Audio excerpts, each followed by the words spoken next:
Good evening. Good evening and welcome to Darling Stadium in Hampton, Virginia for the second night of the first round of the 2011 Virginia High School League Division V football playoff. Tonight, the three-time state champions and number 3 seeded Phoebus Phantoms welcome to Darling Stadium their Peninsula District rivals, frequent playoff foes, and number 6 seeded team this year, the Raiders of Warwick High School from Newport News. This is Frank Edgar Jr., and I'm joined in the booth tonight by Mike Hauser with Bob Henson, Brent Musgrove down on the field to bring you the first game of the Phantoms' effort to win their 4th straight D5 state championship. We're excited to be here on LSC 48 to bring you the second playoff game in as many nights from Darling Stadium. However, we do want to send out our regards to our fellow broadcaster, Paul Rowe, who cannot be with us this weekend, and we do miss him. Well, Mike, it's the 11th week of the 2011 season. It's a repeat of week 1 for these two teams. They faced each other up at Todd Stadium back in September. Phoebus won a close one, 13-10. What do you think? You going to see a repeat of that? I think we will. The Phoebus Phantoms have struggled a little bit here lately, especially offensively. And up until the last drive against Hampton last week, they were struggling a bit. But Warwick, with a 6-4 record coming in as the number 6 seed tonight, I think is going to give them a good battle. They have very good speed in the backfield. They do. Carden Johnson and Josh Butler, the quarterback for the Raiders, have shown flashes all year long of being two of the fastest guys in the district. Okay, well, why don't we send it down to the sideline where Bob has a special guest. All right, thanks a lot, guys. I've got Coach Jackson for Warwick here. And, Coach, first of all, you've been coaching for a few years. You got 20 years under your belt at different schools. But now you're playing in the playoffs, and you've made the playoffs every time you've been to Warwick, which is, put a gold star on your side. But you're playing a game against a team that you met the first game of the season. What has changed? Nothing has changed, really. Phoebus is a very good football team. They're very athletic. We're going to have to be very disciplined on our side, on both sides of the ball. Right. Now, your team has shown this year that they really can stick people. They get good defense, and your defense have helped you in a lot of games this year. Certainly. When we were healthy, the guys were playing well. Then we hit that stretch when we had a couple of injuries. The injury bug hit us, but now we're back healthy. Hopefully that's going to help us. All right, now you mentioned something about taking care of business. You got to, no penalties, no turnovers. You got to take care of business out there, don't you, Coach? Yes, you have to play mistake-free football, especially when you play a good football team. If you have the turnovers and penalties, you don't give yourself a chance to win. Of all the schools you've been at, do you feel like you're home here at Warwick?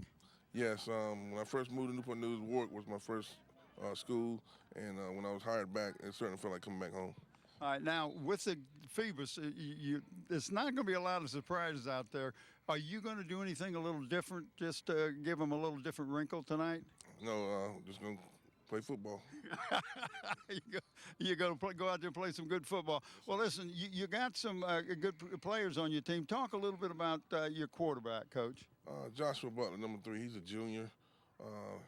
We knew that the key to our success this year would be his play, and each and every week he's gotten better. Very athletic. He can beat you with his feet as well as his arm, but Josh is a very good athlete. All right, well, Coach, I want to congratulate you making it to the playoffs, and good luck to you tonight. Thank you, sir. Good enough. Well, let's go back up to the booth, guys. Well, thanks, Bob. Note that 1 year ago tonight, Mike, Phoebus and Warwick met, and it was a 49-0 wipeout by the Phantoms on their way to their third Much different team from Phantoms last year than this year also. They're not as strong this year as they were last year. They lost a lot of players from graduation, so it's going to be a good game, I think, evident from the first game of the season when the Phantoms had won their 3rd straight state championship. They opened up the season undefeated as everybody else did, just like Warwick did, and Warwick gave them a pretty good battle. And I think the player really we need to watch in this game is going to be number 2, Carden Johnson, the running back. That young man's got a lot of speed, and he can move quite well. Johnson has 1,083 yards on the season, 2nd in the Peninsula District. As I said, quick as lightning. We were talking earlier, the line size is tremendous. There's a tremendous difference between the Phoebus offensive line that averages 274 pounds against this, the Warwick line, 274 a man.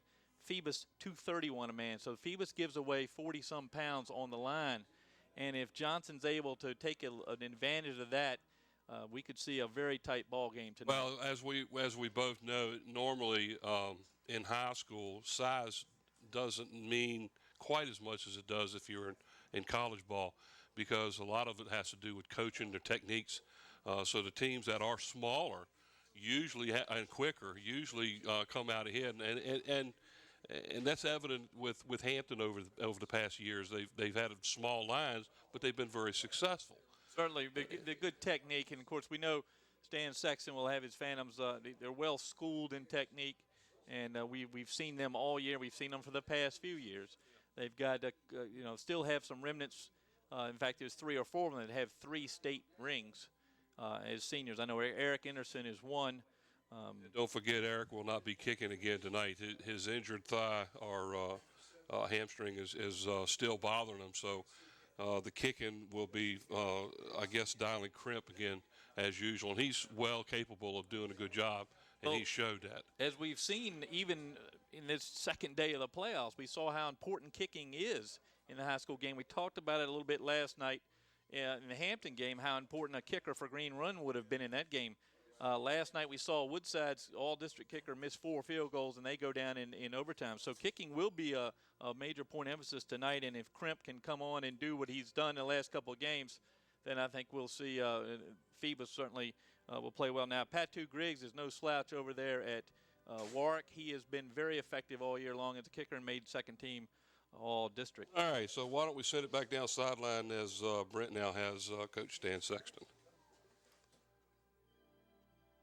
Thanks, guys. Of course, I'm here with head coach Stan Sexton of the Phoebus Phantoms.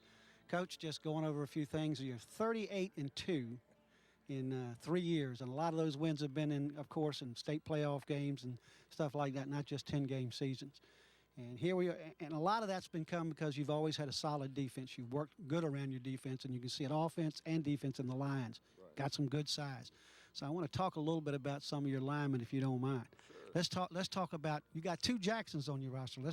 Let's talk about Jamar, if you don't mind. He goes both ways, doesn't he? Yeah, Jamar plays both ways. He plays left tackle for us, and he plays some nose guard, plays some defensive tackles. So he's not a big guy by any stretch of the imagination. You know, he's roughly about 5'10", 5'11", probably about 225, 230, but probably our strongest kid on the team. He and Rock are the 2 strongest kids on the team. Motor's always running. You know, he plays a lot faster than he practices sometimes, but, you know, they're kids, and sometimes we got to get on them, motivate them a little bit more. But he's had an incredible season this year. And he's been fun to watch because he's in on every play, and you can tell he's got his nose in there playing hard. Let's talk a little bit about the other Jackson. You say his name for me. Rakeemus Jackson, and we call him Rock. So Rock has been doing a great job for us. He's been a 2-year starter for us. He had a great season last year, and he's just gotten better this year. He pulls for us. You know, he's just our anchor on our offensive line. He's our big, steady guy, week in, week out. And, again, big, strong guy, big physical offensive lineman. We need a yard or 2. You know, we're going behind those 2 guys. Coach, it's always nice to see every year what you guys do with your line, and it goes way back when you were just an assistant here. Phoebus is going to have a line. Want to change the tone a little bit. Rematch, going to touch on it real short. Coming back in here against a team you opened up the season with, tough game, 13-7. Do you see any difference here tonight? Other than, you know, it's the end of the season, I still think it's going to be a hard-nosed football game. I think it's going to come down to whoever makes the least amount of mistakes. You know, not trying to be cliche about it, but they're a good football team, got a lot of athletes, especially Josh Butler. He's done a great job for them this year, and Poindexter over there. And, you know, I go on and on, you know, take another 5 minutes going on about all the athletes they got. They got playmakers, and we have to really make sure we're in the right position, and we got to make sure we wrap up when we tackle them and be very physical. Last question, real short. How's your quarterback doing? Is the injury coming along better? Is he going to kick it all? Oh, no, he's not going to kick. I learned my lesson last week. He's not going to kick this week. We're going to go with Dylan doing all of the kicking and go with Tyler to punt. So, but Eric's strictly going to be under center tonight. And, yeah, he's getting better. He's still not quite 100%, but, you know, he's getting closer each week. So hopefully he has a real good game tonight. Coach, thank you so much. As always, I'm looking forward to continuing down the road in these playoffs. Thanks so me much. Too. I hope we can do this 5 more times or 4 Thank- more times. Thanks, Coach. Okay, guys, I'll send it back up to you. Thank you, Brent. Good report. There's our officials tonight, Mike. Yeah, they are. Yeah, our referees tonight is Alan Denton. The umpire is William Allen. The lineman is Tim Matthews. The line judge is Frank Burton. Side judge is Calvin Hill. The field judge is Scott Davis.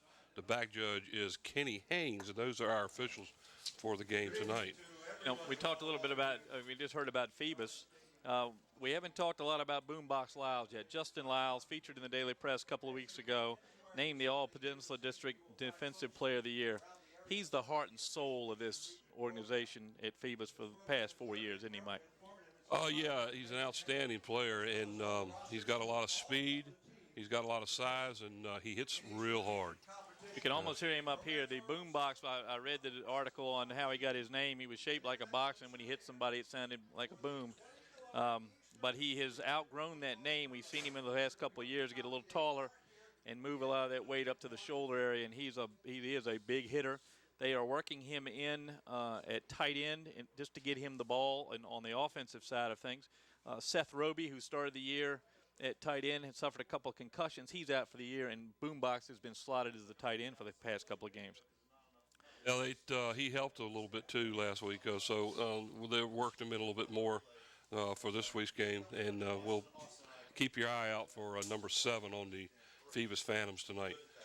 And this is our usual spot here up at Darling Stadium. There's kind of a sparse crowd tonight for opening the Division 5 playoffs in the Peninsula District. And those who don't already know, the Hampton Crabbers were able to squeak by Green Run last night, 16-12, and that was a game that the Crabbers really struggled with. Tight ball game last night, and it continued, except for the first quarter last night, it continued a theme we started seeing last week when Phoebus and Hampton met in the last game of the regular season. Both teams a little bit sloppy. You know, a couple times too many men on the field, a couple times guys didn't run the right route, but and Hampton showed that again last night, especially in the second half. They couldn't get anything going. Let's see if Phoebus can turn it around tonight. Phoebus, of course, for the past 3 years has played 5 games after the regular season, so a third of their season is in the postseason. They're very comfortable being in that position, and I think we'll see them pull things together just as an organization. They're so used to this atmosphere. Well, remember now, these guys here, the juniors and the seniors on this team, along with the sophomores, have had the opportunity to win a state championship, and the juniors and the seniors multiple times. So they're used to not losing. That's right. Two games that they lost this year was, games that they're not. They went 2 years undefeated. Right, and 52 in a row they won it, which is a VHSL record, and at the time was the current national record too, by the way, prior to them losing that first game. But they are 8-2 tonight. They are the number 3 seed in the Division 5 state championship tournament, so to speak. Warwick comes in here 6-4, and they are they are seeded 6th. Correct. So. Well, we're going to see something interesting on the Phoebus side tonight. You're going to see both of the running backs, Anthony Pittman and Desmond Belfield. We'll see them both tonight, both of them the top 3 running backs in the district. I think we got Bob and Brent back down on the field. Let's send it back down to them for their wrap-up tonight. Thanks, guys. I'm here with Bob, my old buddy. Well, here we are, second night of the playoffs in Division 5. Last night, Hampton, it was really a tough game. Yeah, it really was. And here we are with Phoebus. Tonight playing Warwick, a team they played before. And anytime you play a team twice in a season, you're thinking, oh man, I beat them once, and they're going to be up for it because they know you win or you go home. Well, they come in with 2 victories. Phoebus comes in having lost the last game to Hampton, a tough game. So can you throw that first game out the window? Because if you look at the stats, just go by stats. Warwick's got a powerful team. Of course, you got some of those stats were against lesser teams. Against the stronger teams, the numbers have been a little bit more level. Right. Well, what's happened with Warwick is they've hurt themselves with penalties, turnovers, missed assignments, things like that. And you cannot do that against a good team. And Phoebus is a good team. Even though they lost to Hampton last week, Stan takes it on himself. It was my fault. I used the wrong kicker. But, regardless of the fact, he knows that we got to win tonight. The rest of the district has not looked good in the playoffs. No. So he's got to do something tonight. Yeah, this is the bread and butter kickoff here, because, if the two teams we're talking about now keep winning, 2 weeks from now we're going to be back here playing that game again, if I'm not mistaken, between Hampton and but we don't want to look past this. No, we got another game after this one, and they've got to win this one. But the one thing that Warwick's going to see tonight that did not see the first game is Pittman. Pittman he did not play the first 3 games. So here's a young man who is probably a stronger runner. In 7 games, he's over 700 yards. So he's going to bring another dimension that Warwick didn't play against. Now, they've seen it. They've seen the tapes. But, seeing the tapes and then playing against are 2 different things. This kid hits the hole like a tank, and if there ain't a hole there, he can make one. So he's going to bring a little bit of difference physically to the game. So having said all that, why don't you finish it up with the talk about the trenches? Yeah, and I always go to the trenches because you talked about the defense for the Phantoms, but when you look at the offensive lines and the defensive line, what they have to go against each other, if you can get an edge early, then you can set the tone for your side, and that can make a difference in the fourth quarter. And you and I have seen in the fourth quarter, Phoebus is still tough. And, they'll out-muscle you and outplay you, and they'll just be in better shape than you. That's what Stan wants to do. I just think it's going to be a great game. I really do. Well, I do too. The only thing that makes me just check myself is Warwick came in to play Hampton, who had been playing close games, and Hampton just rocked their world. 42 to, just took over. Them. Yeah, so I don't know what was missing at Warwick, and have they got it back? That's going to be part of the question. Yeah, we'll have to see. But we're going to leave here. We're going to listen to all our sponsors. We got some awesome sponsors, and we're going to do that right now. So let's go on up and watch our sponsors. Today's game is sponsored by the Grey Goose Restaurant, located on West Queens Way in Hampton. Enjoy the wide selection of breakfast and lunch dishes sure to please your appetite. Follow the Grey Goose Restaurant on Facebook, the restaurant that's also a bakery. Coliseum Central. Coliseum Central is located right in the heart of Hampton Roads, between Armistead Avenue and Interstate 64. You can take care of all your shopping, dining, entertainment, medical, and business needs right here. Who will represent you? Hampton athletes use Made Men Management because it's the best sports agency in the best area for sports. Rico's Pizza, located at 55 West Mercury Boulevard in the Langley Square Shopping Center. Rico's Pizza is sure to hit the spot after the game. Call 723-6850 today to place your order. Tidewater Team Sports, located at 11839B Cannon Boulevard in the Oyster Point section of Newport News. Tidewater Team Sports is your one-stop sports headquarters for screen printing, embroidery, uniforms, and apparel. Call 594-0411 and talk to David Chubb or Terry McNamara. Sponsored in part by attorneys at Kaufman & Knowles, with offices in Hampton on Cunningham Drive across from Peninsula Town Center and in Newport News at City Center. Kaufman & Knowles. We can and we will. Park Lawn Wood Funeral Home, located at 2552 North Armistead Avenue. The funeral director is Vernon Kruger. Beach Hardware, located at 1951 East Pembroke Avenue in the Buckrow Shopping Center.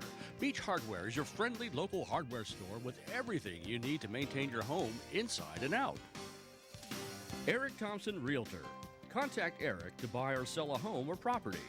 Give Eric a call at 685-3172 or email him at eric@findhrhomes.com.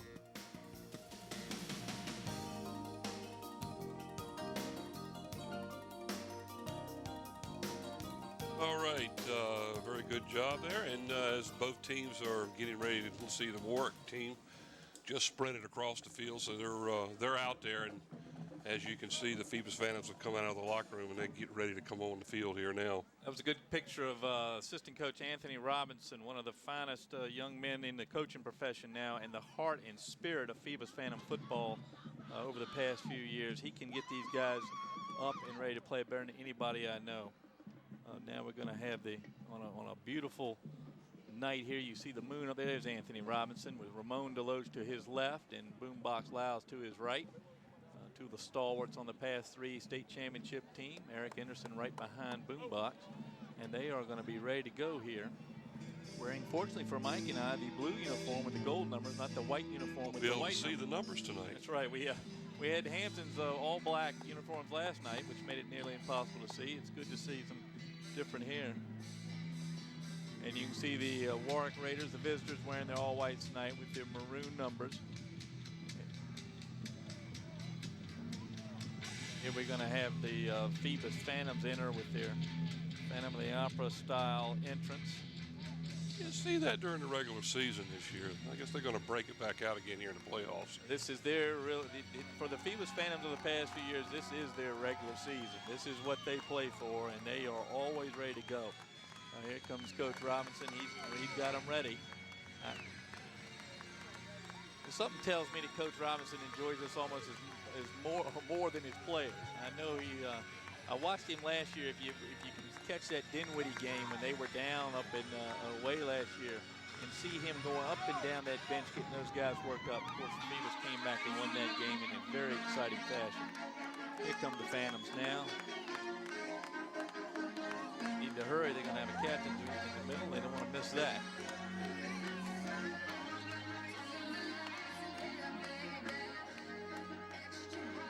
Very rough, like coming out on the field now as they start to trot onto the field.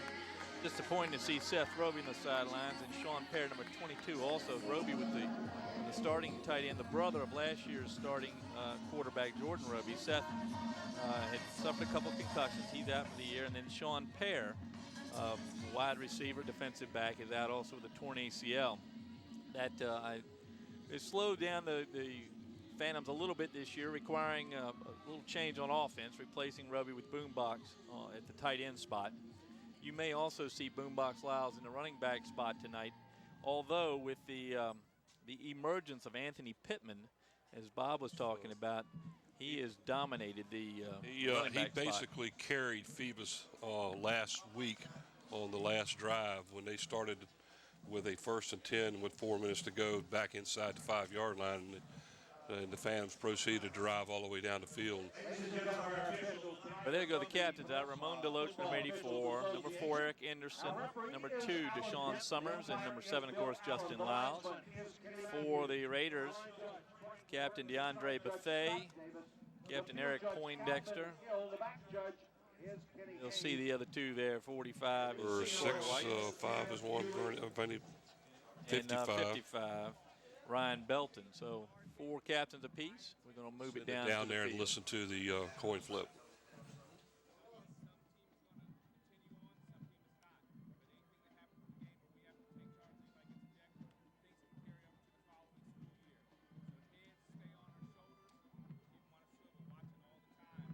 All right, you all are the visitors, and you called heads, and we're going to show everybody you won the toss and you elected to receive.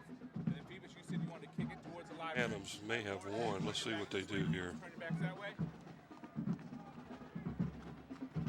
Warwick has won the toss and elected to receive. So we'll start off with Warwick receiving the ball at the east end zone, and we'll show our starting lineup with Warwick's offensive starters starting off.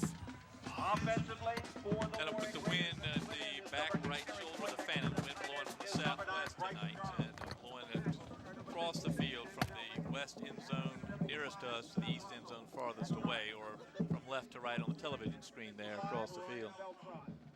We're going to show the starting lineups here, I think.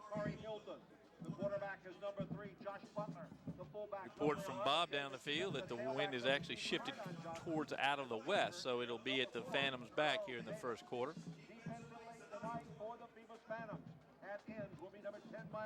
And out Phoebus will be kicking off. That'll be Dylan Crimp, number 52. He'll tee it up for the Phantoms at the 40-yard line. Yeah, Dylan Crimp came on after Anderson went down with a groin pull several games ago.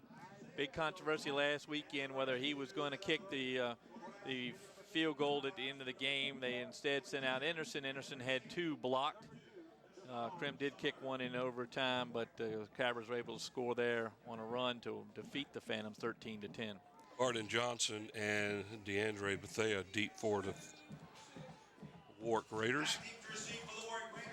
As we get ready to start the Division 5 regional tournament here, as the Phoenix Phantoms will kick off. And the ball is actually fumbled out of bounds by number 2, Cardin Johnson, near the 20-yard line. We'll have to wait to see where they actually mark it, but the Raiders will take over 1st and 10 inside their own 20-yard line. Raiders going to line up like this. At center position, Takari Hilton. The guards, Shacker Ford and Ryan Belton. The tackles, Denzel Leggett and Aaron Rouser. The skill positions, Charles Davis at wide receiver, Eric Poindexter, who's all Peninsula District both ways, at wide receiver, Dimitri Harris and Bryce Charles. Quarterback, we mentioned Josh Butler and Cardin Johnson, the all-star tailback. And that is Butler and Johnson in the backfield. Johnson back to throw. Being flushed out of the pocket, finally gets rid of it as he's being hit, and that one is almost intercepted. And I believe it is, as the Phantoms, number 27 on the play, Featherston, he will intercept the ball on the first play from scrimmage.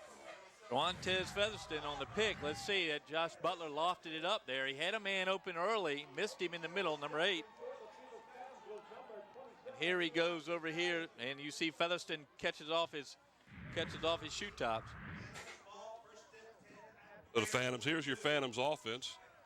Here's the offensive line for the Phantoms: Jamal Jackson, Rakeemus Jackson, Matthew Jenkins, Walt Brantley, and Mark Wilson gets the start tonight. At tight end, of course, Boombox Lyles. Juantez Featherston just picked off that pass. It split in. Ramon DeLoach, the big, tall, speedy wide receiver. Eric Anderson at quarterback. Devon Badger at the fullback. And Desmond Belfield listed as a starter tonight.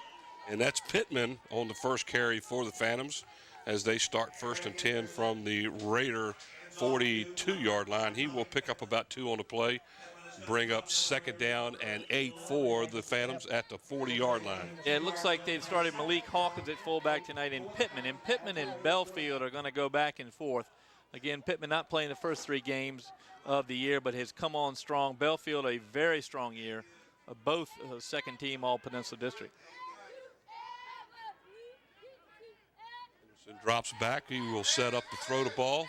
Short over the middle, and that's to Justin Lyles over the middle. He's going to be close to a 1st down near the 32-yard line. Tackled by David Smith of the Raiders. Here's the defensive line for Warwick: Tracy Cofield, Bonnie Perkins, Joseph Judkins, and Corey White up front.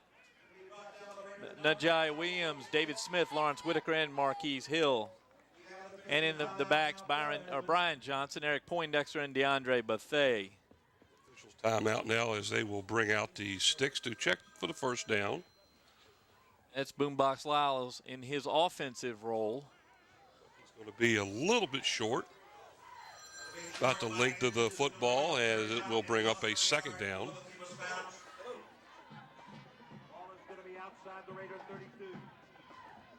Just outside the Raider 32-yard line, 2nd down and inches for the Phantoms.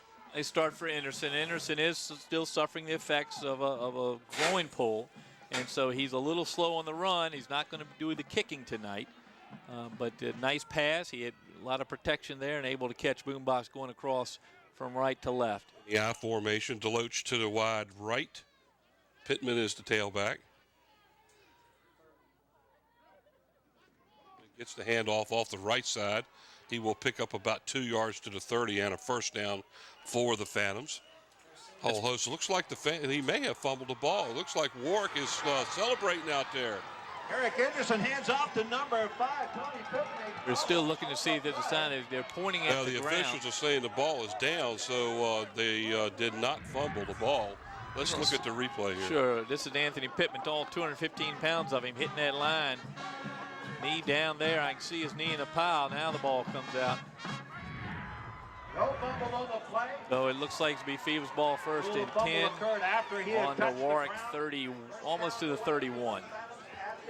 It looked like he had gotten down close to the 30, but they mark it on the 31. So it's either way, it's a first down. 2 first downs in a row now. In shotgun is Anderson. 3 wide outs to the far. Pittman right to the side of him, and he's going to pitch the ball to Pittman, or is he going to hold it? He held it, and he is taken care of as he is knocked down in the backfield by the Raiders' number 5 on the play, Vonnie Perkins. Kind of a slow developing option there, and Perkins got in the middle of it early on and not able. Anderson really had nobody to pitch to, and the guy with a sore leg just got taken down. Isn't it nice to be able to see the numbers on these jerseys? It's a wonderful change. Second down after a loss of almost 2 on the play. We'll call it second down and 11. Featherston just way shy out of there 2. On the far side. Jawantez Featherston. There is a Pittman off the left side, breaks the tackle, is broken free into the backfield, and he's all the way in for the score. Incredible 33-yard touchdown run by Pittman.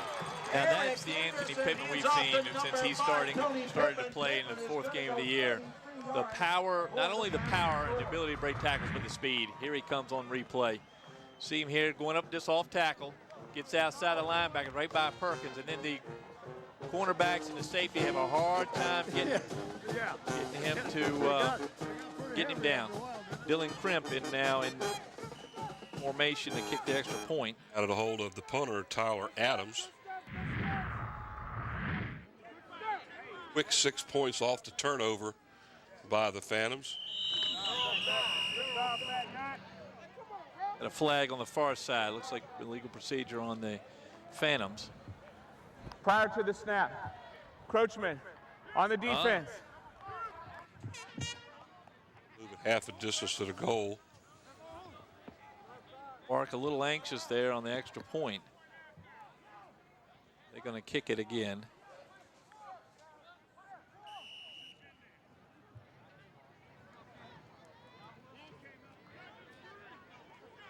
Rip sets up to kick.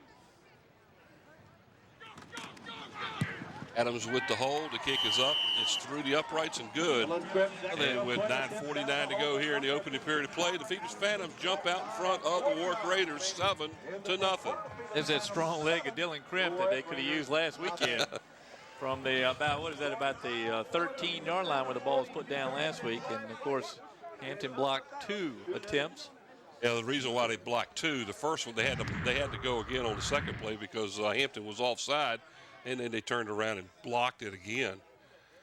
Here comes Pittman going up the left side. You can see the speed of the young man, and then he bounces right into the safety and then bounces right over the goal line for the first touchdown of the ball game. That's Poindexter trying to bring him down, who's all Peninsula District defender, not able to latch on to the 215-pound tailback from the Phantoms. So Crimp will tee it up again to kick off for the Phantoms as he picks his tee up and brings it over a little bit towards the near side hash marks.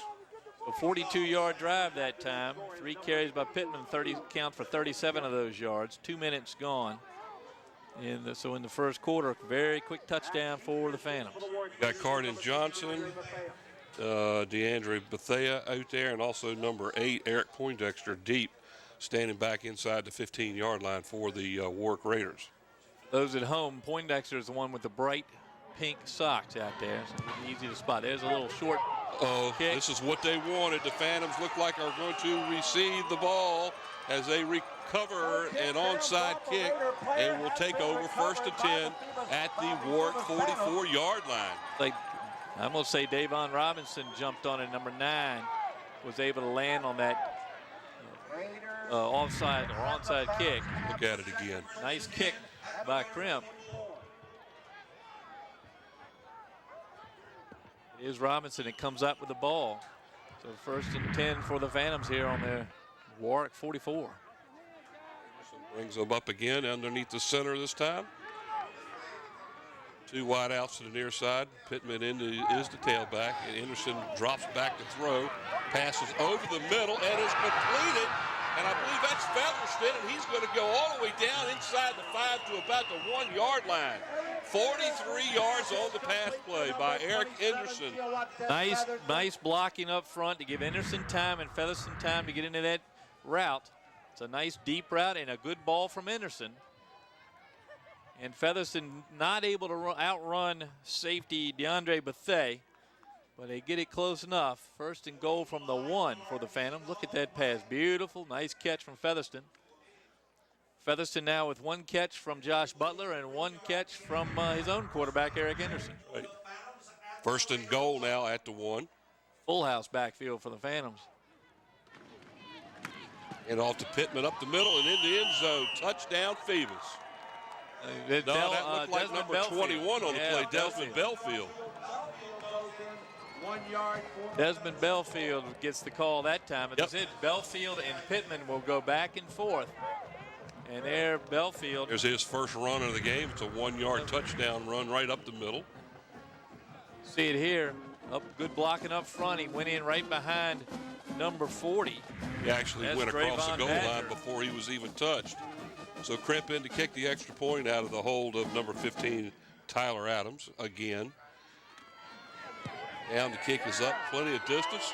And through the uprights good as the Phoebus Phantoms with 9:17 to go here in the first quarter of play have really jumped out. And they now lead 14-0. Look out, folks. We're on our way, it looks like.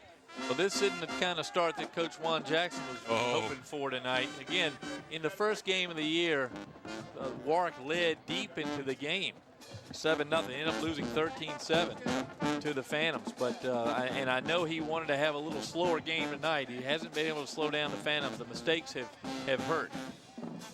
You had an interception on the very first offensive play by Warwick that set up the Phantoms inside of Warwick territory, and they took the ball in pretty quickly and scored. And then not too many plays on that drive either, as Anderson connects with Featherston on a 43-yard pass down to the 1-yard line, and then Belfield, of course, takes it in for the score. And we're at 14-0 with 9:17 to go here in the first quarter of play. 31-second drive. And Belfield dives across there. It's 44 yards in 2 plays. That's 5 plays total, I think, for the Phantoms tonight. Kickoff for the Phantoms.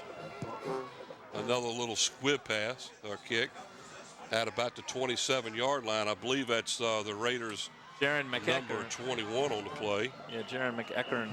He will get the ball out to about the 35, where Warwick will take over with their second possession. Already trailing early here in the first quarter of play to the Phantoms, 14-0. 9:09 to go in the first period of play. Well, maybe we're going to see Carden Johnson and Josh Butler here. They haven't been on the field a lot. One play, that's all. See if we can see what they do. They certainly have brought some excitement to the Raider year, so let's see if they can do it here. They're down 14-0. Phoebus Phantom defense is the only ones we haven't shown so far. And there is a handoff to Carden Johnson, and there is a perfect example of the speed that young man has. Butler hands off to number 2, Carden Johnson. Here's the defense for the Phantoms up front. Kevin Lyles doesn't get the call tonight. It's in Harry Lewis, Jamar Jackson, Miles Givers, and Mark Wilson up front for the Phantoms. You will see Kevin Lyles. His brother, Justin Lyles, Matthew Jenkins, Isaiah Jones-Clark, and Joantes Featherston, we've already seen make a great impact. Then Deshaun Summers, All-District, Tyler Adams, and Devon Robinson. Butler again on a handoff to Carden Johnson, bringing it around the near side. And not a lot there as he's forced out of bounds by Phantoms number 2, Deshaun Summers. It looks like he might gain a yard, and that's about it. That was Eric Poindexter with the layout block on number 9 for the Phantoms. Here's the play. You can see the pink shoes coming here and layout right there. Nice block by Poindexter. Got him from the side. Good job on the Phantoms defense stretching that play out all the way to the sideline.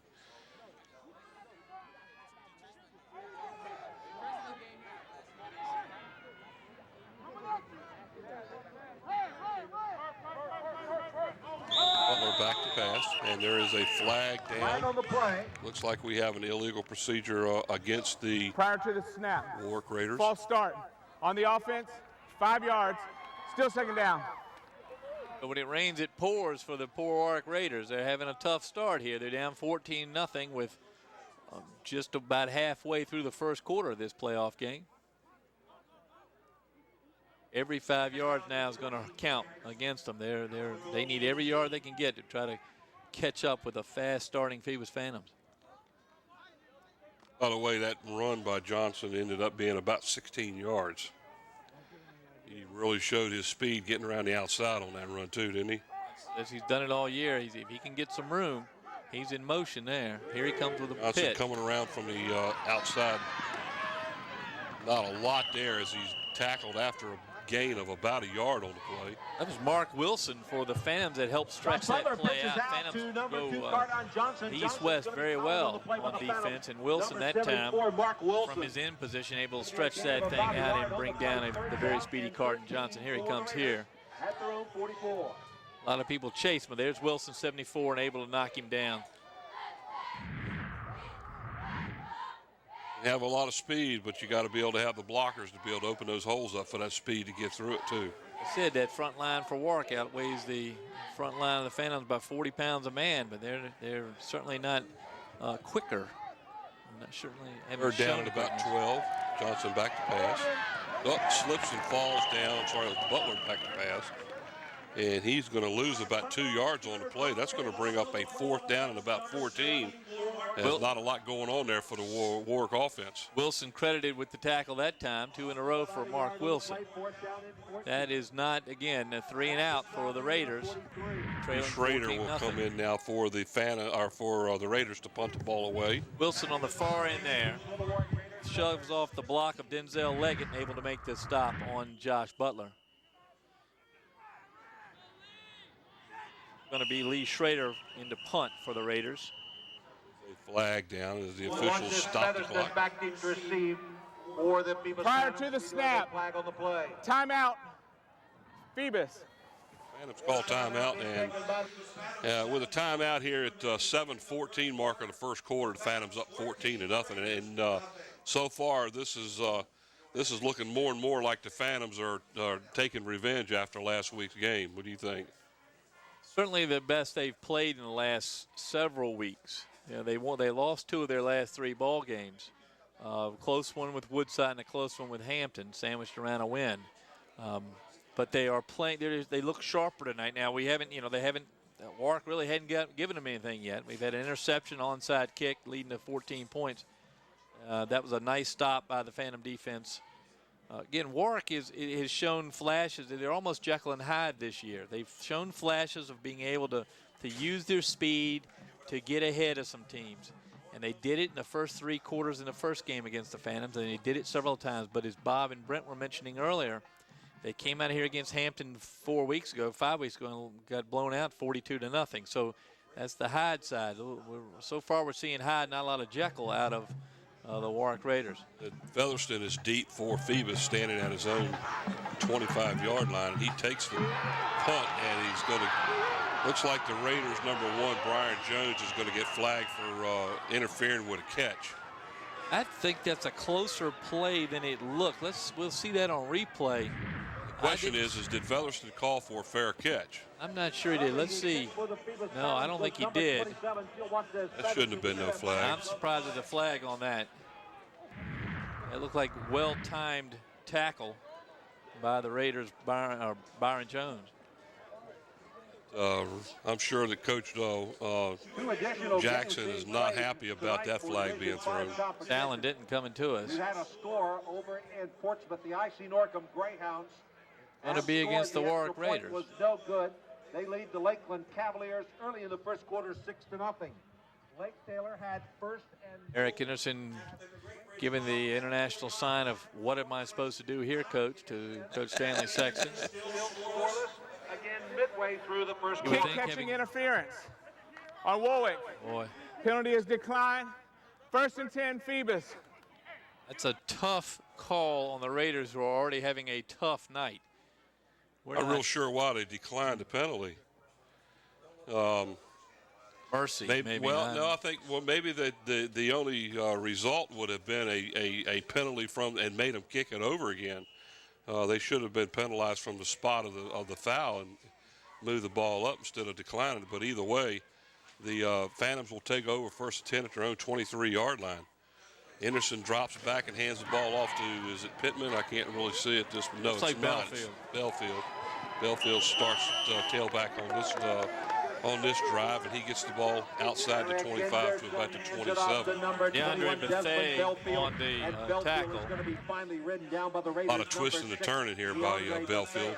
Nice play by David Smith. If you see Smith shoot in from the corner for the Raiders and take on the fullback, that allowed the rest of the defense to go ahead and get a handle on Belfield. Nice play by the Warwick defense, and yet Belfield still picks up 4 yards.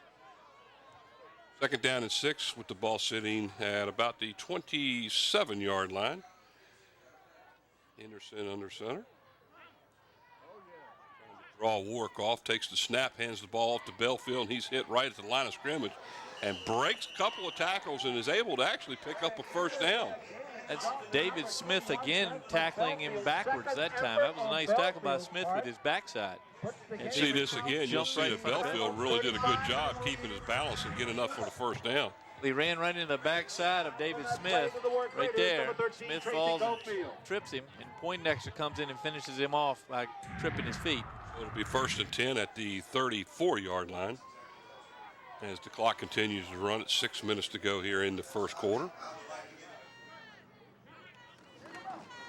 Off to the fullback this time, right up the middle. Malik Hawkins, tackle again by David Smith. That was number 40 that time for the Phantoms. Henderson hands this one off. Trayvon Badger. So Badger gets his first carry of the game. That's one of those plays that keeps Badger coming back to practice. You got to give it. Let him run once or twice. Right, you got to give it to the fullback a couple of times. Keep those guys interested. They do a great job for the tailback. Just ask Belfield and Pittman. Wide out, spread out to the left now. Deloach is the inside receiver. Here's Belfield around the left side, wide open, nobody there. And look at him go. There is a flag that has been thrown. And Belfield gets all the way down near the Warwick 20, but I believe it's coming all the way back, as there's a possibility that there might have been a block in the back or a hold by the Phantoms back up here at the 45. I think it's a 35-yard hold by Ramon Deloach. If you watch Deloach here, he's pretty much carrying number 6 down with him. I think that's who it was called on, is Deloach. Early on, he may have had him by the shoulder, and that's going to cost the Phantoms that good run, I believe. Deloach showing some of his basketball skills there. He's checking him man-to-man. Well, he may have checked him a little too close. Let's see the call. Holding on Phoebus. 10 yards from the spot of the foul. Still going to be a first down, though. The end of the play still remains a first down Phoebus. That's from the second flag is a sideline warning on Warwick. Ramon Deloach, one of the fastest guys in the district, one of the tallest. He's got what we call D1 size and D1 speed. That play wasn't needs to I'd like to work on see his him D1 use blocking. it a little bit more, you know. Well, they don't throw as much this year as they've done the past couple of years. Anderson again under center, again 2 wide outs to the far side. There's a pitch out to Pitt. No, that's Deloach again, Belfield again, as he's going to pick up about 3 or 4 as he gets down to the Phantom 49-yard line. So I pick up a 4 on the play, second down and 6. Lawrence Whitaker from his inside linebacker spot with a tackle that time for the Raiders. Juan Jackson's got to be pleased, I think, watching his defense. They haven't played this drive. They're playing much more as a unit. You see the lineman, in particular, David Smith, whose name we've called several times already, making some good stops. And Eric Poindexter showing the flash that he showed all year long. The guy with the pink shoes, he is everywhere and in on most of the tackles. On a handoff, a delay to Belfield, nothing there as he's tackled in the backfield, is going to lose about 2 yards on the play. That's good defense play by the Warwick Raiders on that one. Joseph Judkins at the feet that time. Here comes Pittman in. Third down and 8 now after the loss. They've switched the backfield for the Phantoms. Pittman and Hawkins coming in. Lyles also in the game now. Nice defense. Raiders showing a little bit of strength now. 3 wideouts now. Deloach is the near side as he is set back off the line.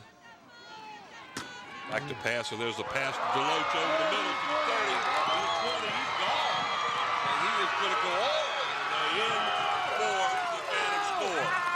And that's the D1 speed with the good hands, Ramon Deloach catching that on the run. 53-yard pass play by Anderson to Deloach. And that is 2 touchdowns now. Here he comes for again. Anderson. Nice fake. At a freeze of the linebackers. That puts Deloach one-on-one with DeAndre Bethea. Bethea able to drag him down, but not before he could put that ball over the plane. Nice shot there of Deloach. Some college could be really happy to have him next year. Crimp now in to kick the extra point. And it's blocked up the middle. That was Tracy Cofield on the block.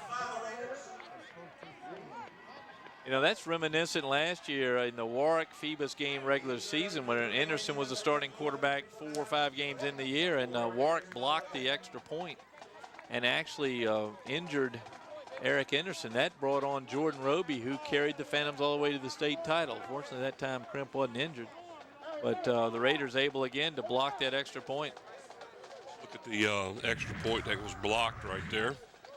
Going to see Cofield come in straight up the middle and able to put it in. A little anticipation on what the ball flight there, but it went backwards. Went the wrong way. Well, that's a minor victory for the Raiders. Now trailing 20-0. To stop 1 point, I guess at this point right now is a good thing for the Raiders, because it's already 20-0. The Phantoms out in front with we still only have 3:32 to go in the first quarter of play.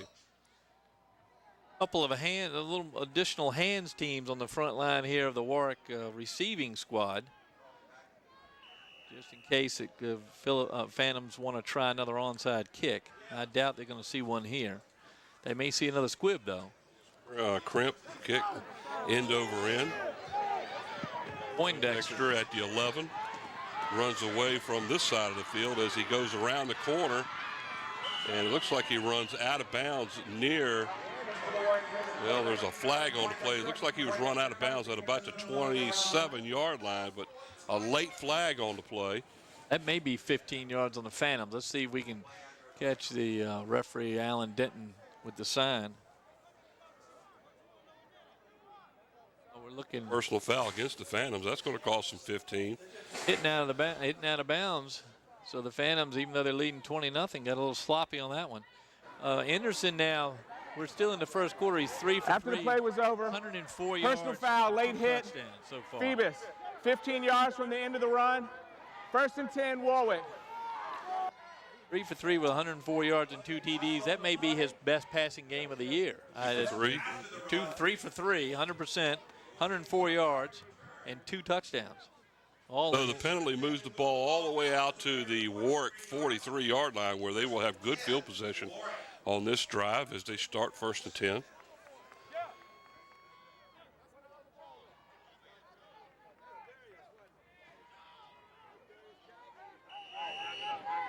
Arden Johnson coming out to the slot here. Going out to the near side slot. Poindexter wide out to the near side. There goes Johnson in motion. Takes the ball from the quarterback, Butler, on the play, and he gets out near a 1st down. Tackled by Juantez Featherston. We've called his name several times already. He's able to stop Carton Johnson. Looked like a slow developing play, yet very effective. Still ended up getting 10 yards on it, though. Now you see Kevin Lyles come in, make his appearance on the defense, number 54. Johnson right through the hole and able to carry a couple of tackles, including Featherston, up across the 50.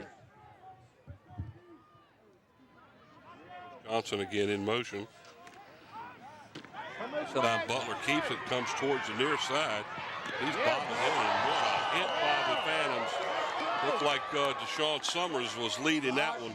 He got sandwiched between Summers and Boombox Lyles. Going to pick up about 4 on the play. Let's call it 5, so it'll be 2nd down and 5. Watch his hit. Acrobatic tackle. Here comes Butler, who is speedy as he can be. And yeah, look at the time there. He gets caught between the Summers boombox sandwich.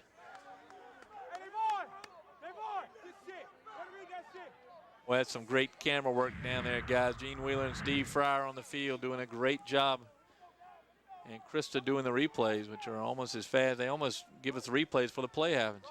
Second down to 5 now for the Raiders at the 42-yard line. Butler back to pass. Still trying to pass. Finally gets rid of the ball. Puts the ball up for grabs, and it's going to be a flag on the play. And I believe that's going to be offensive That's interference. Offensive, yep. Offensive pass interference. Charles Davis incomplete. We do have a flag on the play. It looked like Lawrence, well, no, it was not Lawrence Whitaker in coverage. It was Charles Davis who had come on as a defensive back. I can't see that one being called against the Phantoms. There's a discussion back there, but that clearly looked like Charles Davis just coming around top of Featherston. Featherston had himself camped underneath it. Well, I'm not real sure what the officials are doing down there, but there's 3 of them at the spot of the foul just standing there discussing it. I guess they're going to get together and make a decision. It's the second time Josh Butler's thrown that high fly ball to right field, and he almost got picked there. There's no flag on the play. The receiver lost his footing. The committee apparently was to discuss whether there should be a flag or not, and that has been picked up.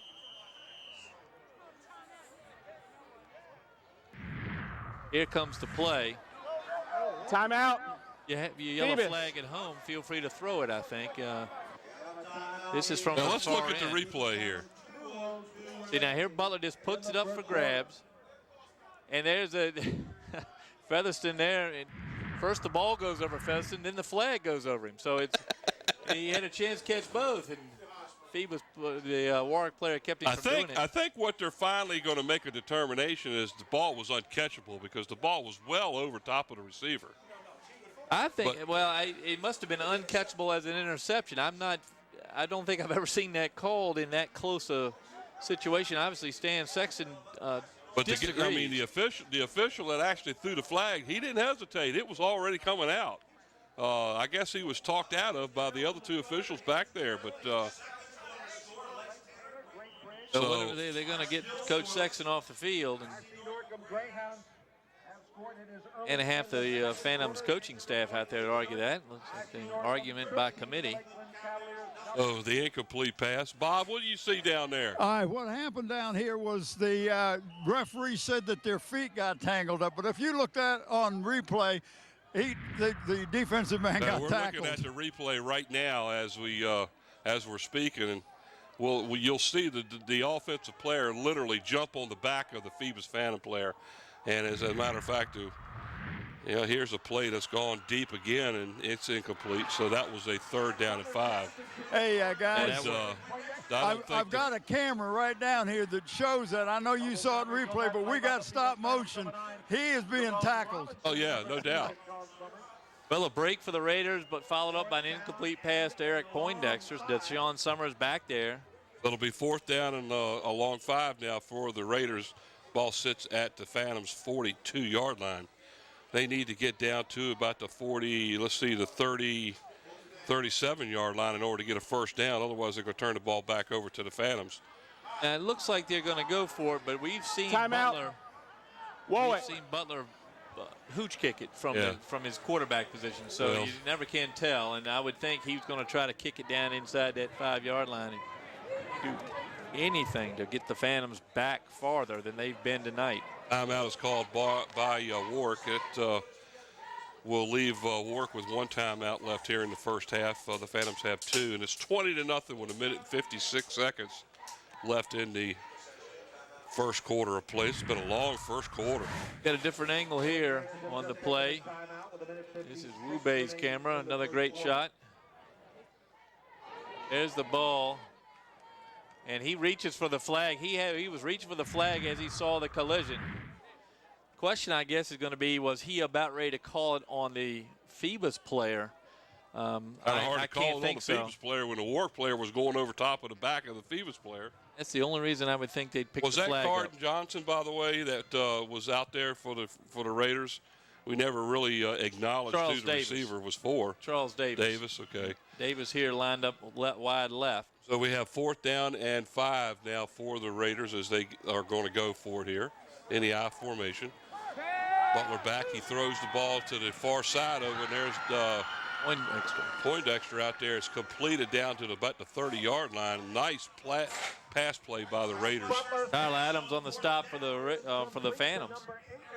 And that's going to be good for a first down for the Raiders, so their drive will continue here. Butler gets a mouthful of Phantom right there.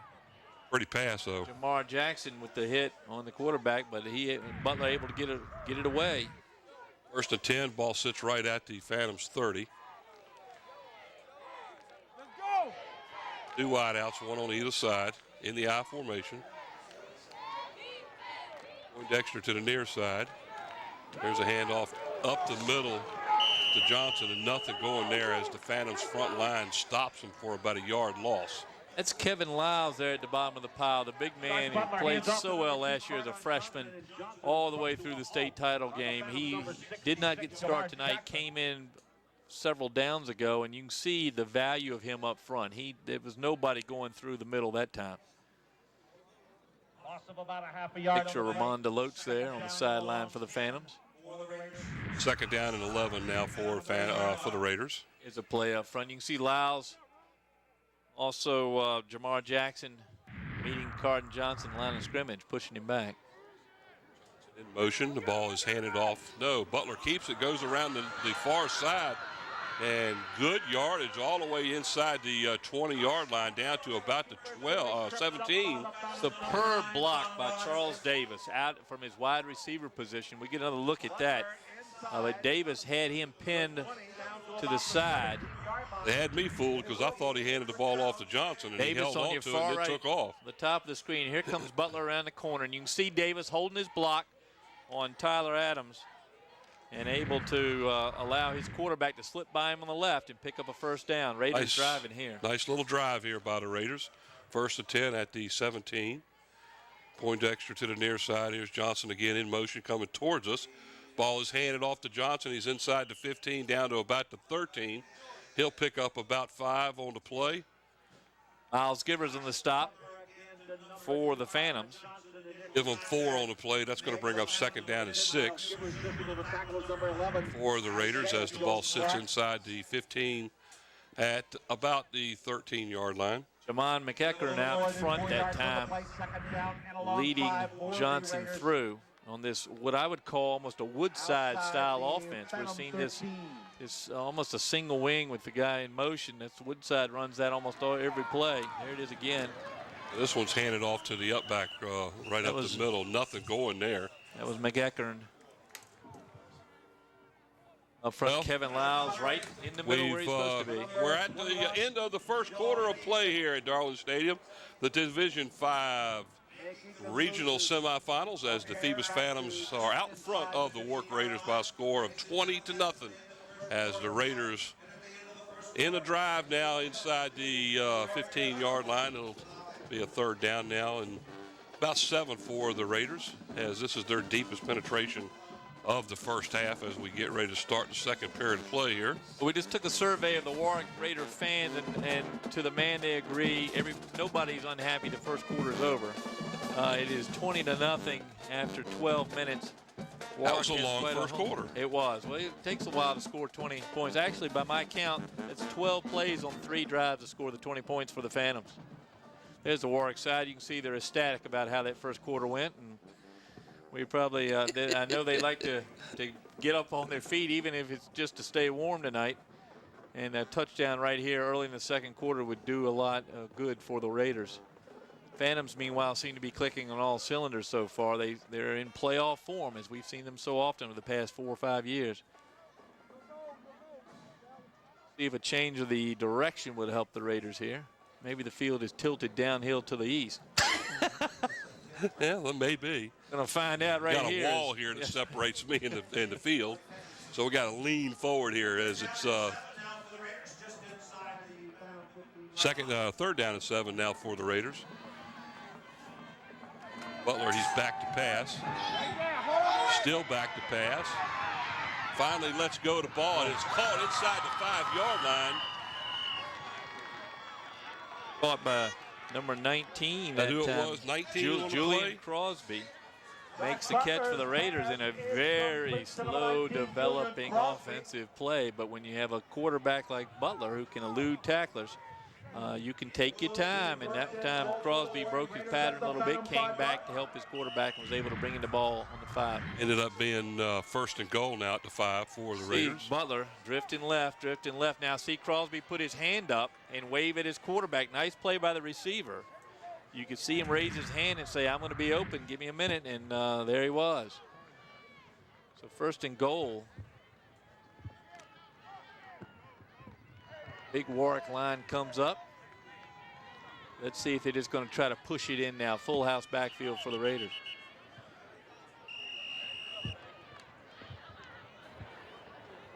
Prior to the snap, delay a game on the offense.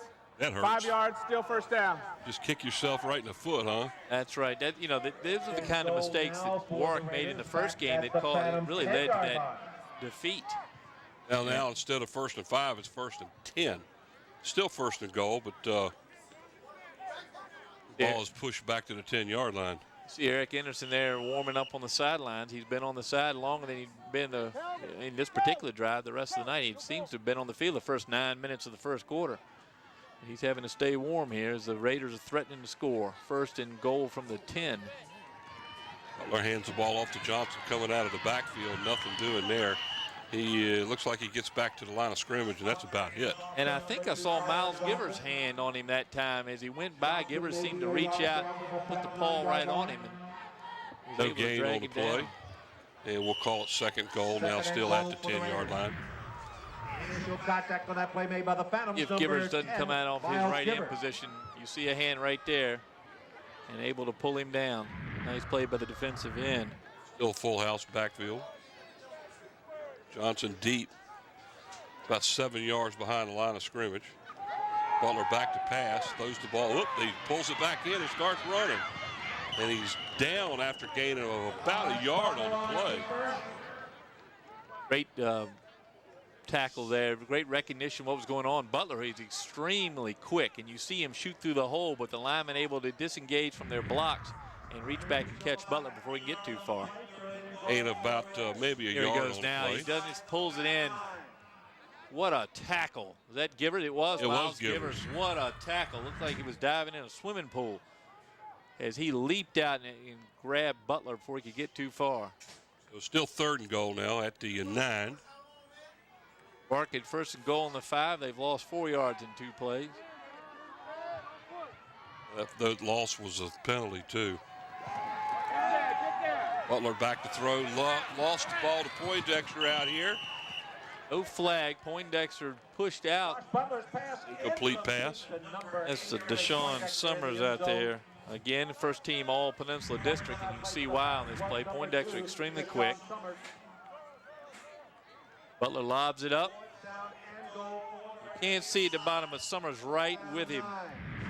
So that is all Peninsula District on all Peninsula District right there. An excellent play. The fourth down and goal from the 9. It looks like the Raiders are going to go for it. I believe I'd try to get some points and put it on the board with a field goal here. They've got a young man that can kick the ball. I thought we'd see Patu Griggs, but we don't see him here. I guess you're down by 20. You elect to try to go for it here, and here it is. It's a pass over the middle, almost intercepted, and I'm not sure whether it was caught. Let's see. I think it was intercepted. I think we've got, touchback. Looked like number 9 may have, 9 came out. That's Devon Robinson. That was a outstanding catch. As he watches play, he goes up high to touch the ball and actually is able to bring it in. Well, it looks like the volleyball program has helped, because if they've started, we don't see it there, but it was hit by 11.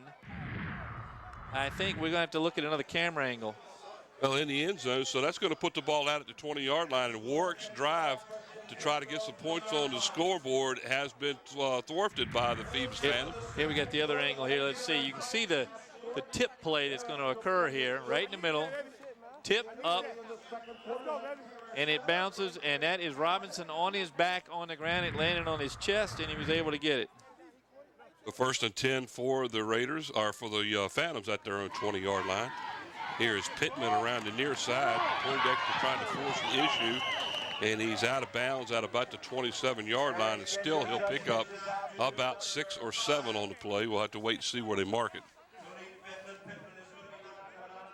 They mark it at the 26, so a gain of 6 on the play. 2nd down and 4. Takes an all-district cornerback to chase down the all-district running of Anthony Pittman, and Poindexter able to shut down the corner there. 2 wide outs to the far side. Deloach, the inside receiver, in the I formation. Pittman all-district honorable mention, only really because he played only 7 games. He had 765 yards, over 100 yards a game. Handed off to Pittman, and I'm not sure he got quite back to the line of scrimmage. He'll lose about a half a yard on the play. We'll call it 3rd and a short 5, as the Phantoms will have the ball just inside the 26. Kyle Adams going to bring into play to Eric Anderson for the Phantoms. Out comes Jawantez Featherston.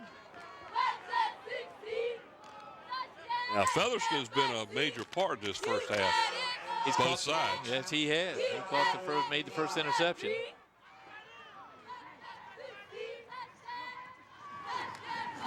Pittman on a handoff right straight up the middle, and breaks free.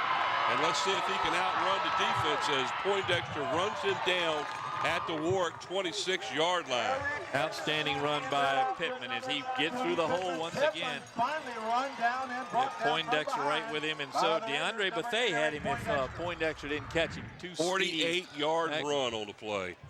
Here he hits the hole. What a block there to open up that hole. And you look at Poindexter, stay right with him. Actually goes in front of him, then drags him down. You see Bethea coming up right alongside. But too little too late for the Raiders. And now the Phantoms on the doorstep again. 1st and 10, Phoebus at the 26-yard line of the Warwick Raiders. Belfield deep this time. Flags are thrown before the start. Looks like there might be a procedure. You know, we're seeing... Prior to the snap, false start on the offense. 5 yards, still 1st down.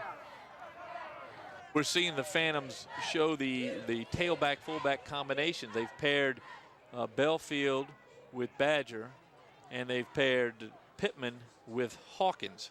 So what a luxury to have as a high school team to have 2 backs, both averaging over or nearly 100 yards a game. Belfield 91.8, Pittman 109 yards per game, with a big, strong fullback, and they're both getting chances to run tonight. 5-yard penalty by the Phantoms. That'll bring up a 1st and 15. And here is this Belfield? Yep, Belfield on the play. He's going to lose about 2 yards on the play. Not much there. Good defense by the Raiders. Charles Davis, I think, brought him down eventually. No, excuse me, Lawrence Whitaker, I guess, with the tackle there. Also 2 on the play. Looked to me, though, like Tracy Cofield may have had him first. 2nd down and 17 for the Phantoms as the ball sits now at the 33. Here we go. I think that was Cofield on his leg before Whitaker able to wrestle him down.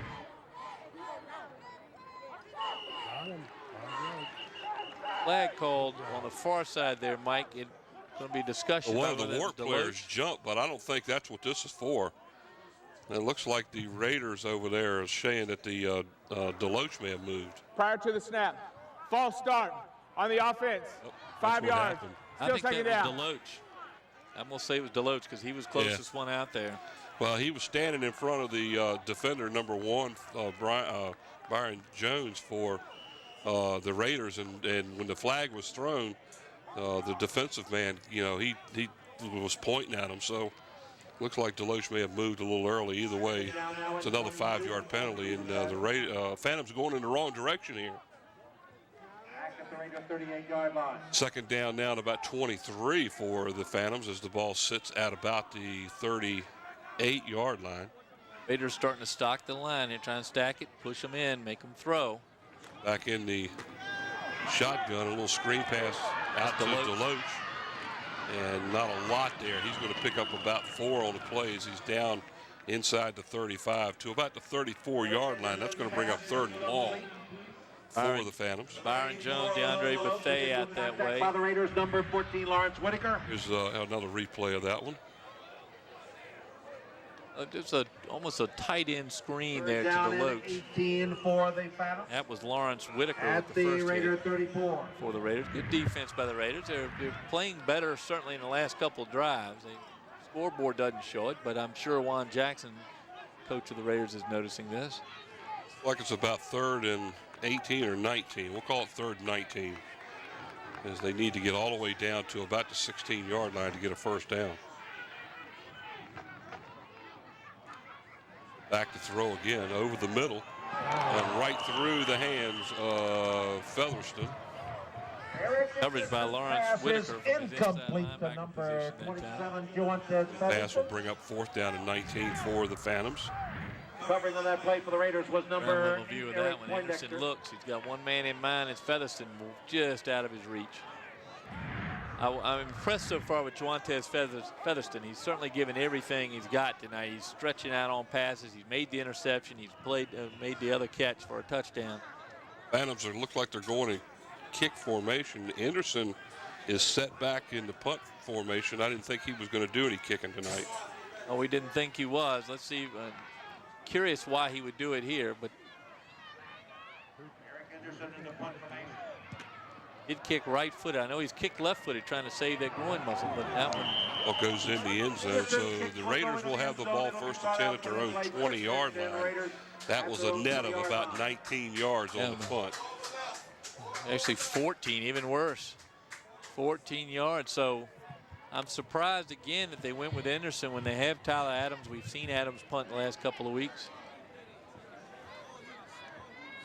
Knew he was going to kick in the end zone. Anybody could kick it in the end zone. So that's they didn't know that. Well, I don't know whether you can or not. It depends on how far away from the line you're going to be kicking it from. Well, from that, I think they could there. Going out, Bob's got something for us down on the field. Bob?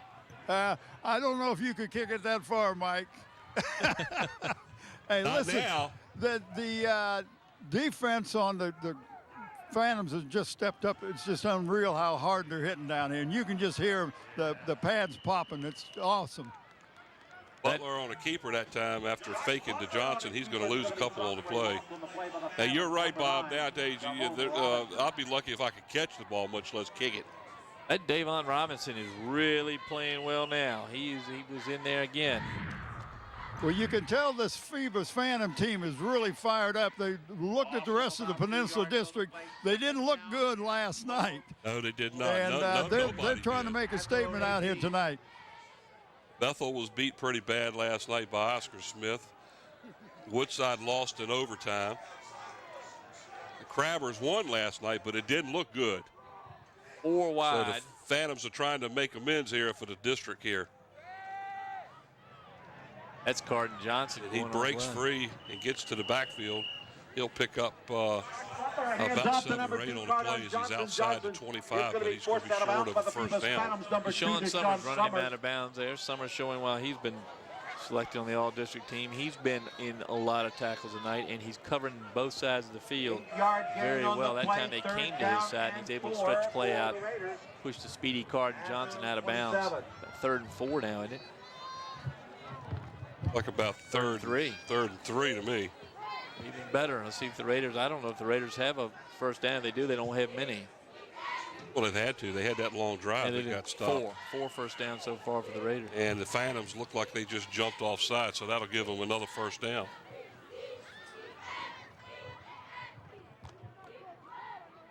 There's some discussion at the line. Nobody's moving yet.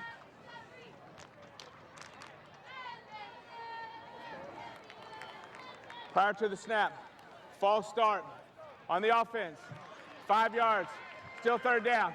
You're kidding. I guess when it rains, it pours. It's pouring now on the Raiders. They've starting to show a little bit of frustration playing here. Well, they I haven't seen that yet, but I'm seeing a little. I'm sure the fans are frustrated. I'm sure Juan Jackson's frustrated. The players seem to have been showing some strength, showing some get to it here, but that time that hurts them. That's the second 5-yard penalty that they've had in a big play like that. The last one they had, they were first and goal from the 5. They got 5 wide receivers. 4 of them split to the near side. Butler by himself in the backfield. Johnson now comes over and stands next to him. He'll throw the ball to the near side. It's over and through the hands of the Phantoms. Number 15 on the play, Marcus wrong 15, Tyler Adams. Miles Givers putting the pressure on Josh Butler. He flattened him right after he let go of the ball. You'll see him coming from the top of the screen. Ball's a little bit underthrown. Yeah, he got hit just as he let go with it. Look at it go right through the hands of Adams. I tell you, that was close. If Demetri Harris was able to have a little better footing, he could have picked that up and run it all the way in, off the tip. Just a little bit underthrown. So back in punt formation, Lee Strader for the Raiders. Raider for the Raiders. Like Featherston is back for the Phantoms.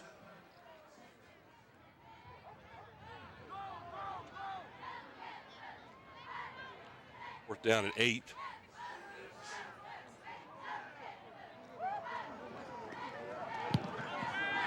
Able to get that off as it was a high snap. Good work, bounce all the way down inside the 30. Another good punt by Lee Schrader. At least that's working for the Raiders. It's a 51-yard punt by Schrader after the roll, but he had to go up to get that one. Game has slowed down a little bit, at least from the scoring perspective. Still 20-0, as it was in the first. 4:07 to go in the second. You know, the second quarter of today's game is sponsored by Beach Hardware, located at 1951 East Pembroke Avenue in Buckrow Shopping Center. Beach Hardware is your friendly local hardware store with everything you need to maintain your home inside and out. Thanks to Beach Hardware and all our sponsors for sponsoring this game tonight. The Phantoms will start first and 10 at their own 29-yard line. 4 minutes to go here before halftime. They still have 2 timeouts. See if they can get something going here. There's a handoff straight up the middle to Pittman. He's hit right at the line of scrimmage and falls forward for a couple of yards out to about the 30. Whatever he got on that play, he got on pure strength. Yes, indeed. He carried 2 Raiders with him. Immediately by the Raiders. Nice run by Pittman. He'll mark it at the 30. He'll gain a yard on the play as that's all they're going to give him. Second down and 9. Ball sits right at the 30-yard line. And I tell you, I think the Warwick defense has stiffened up a bit since early in the first quarter. I think they were a little shell-shocked early in that quarter, but have come back and showing that they're running their schemes and been able to slow down this Phoebus machine. Anderson with a handoff to Pittman. He breaks free to the far side over there near the out-of-bounds marker at around the 45-yard line. We'll have to wait and see where the officials will mark it, but he gains about 15 on the play and a good for another Phantoms first down.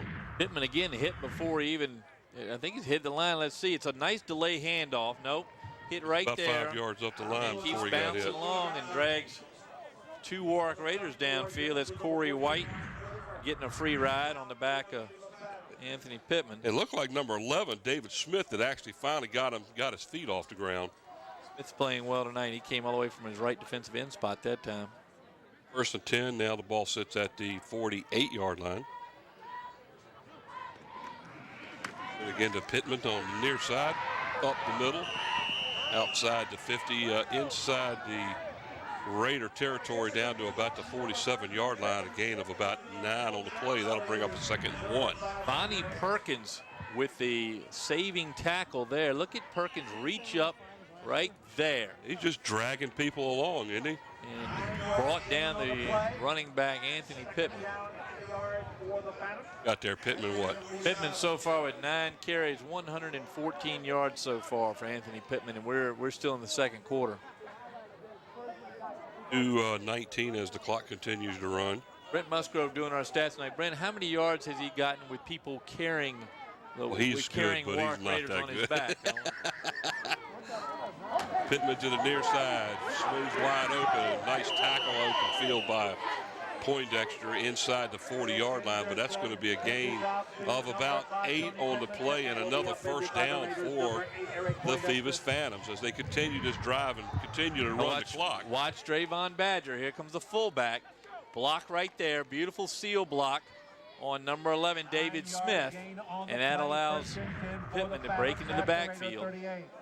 Nice play by the combination. This is the Pittman and Badger show, this particular drive for the Phantoms. Loach to the far side. Here's a handoff to Pittman as he goes off tackle to the right, and he's going to pick up about 3 near the 35-yard line.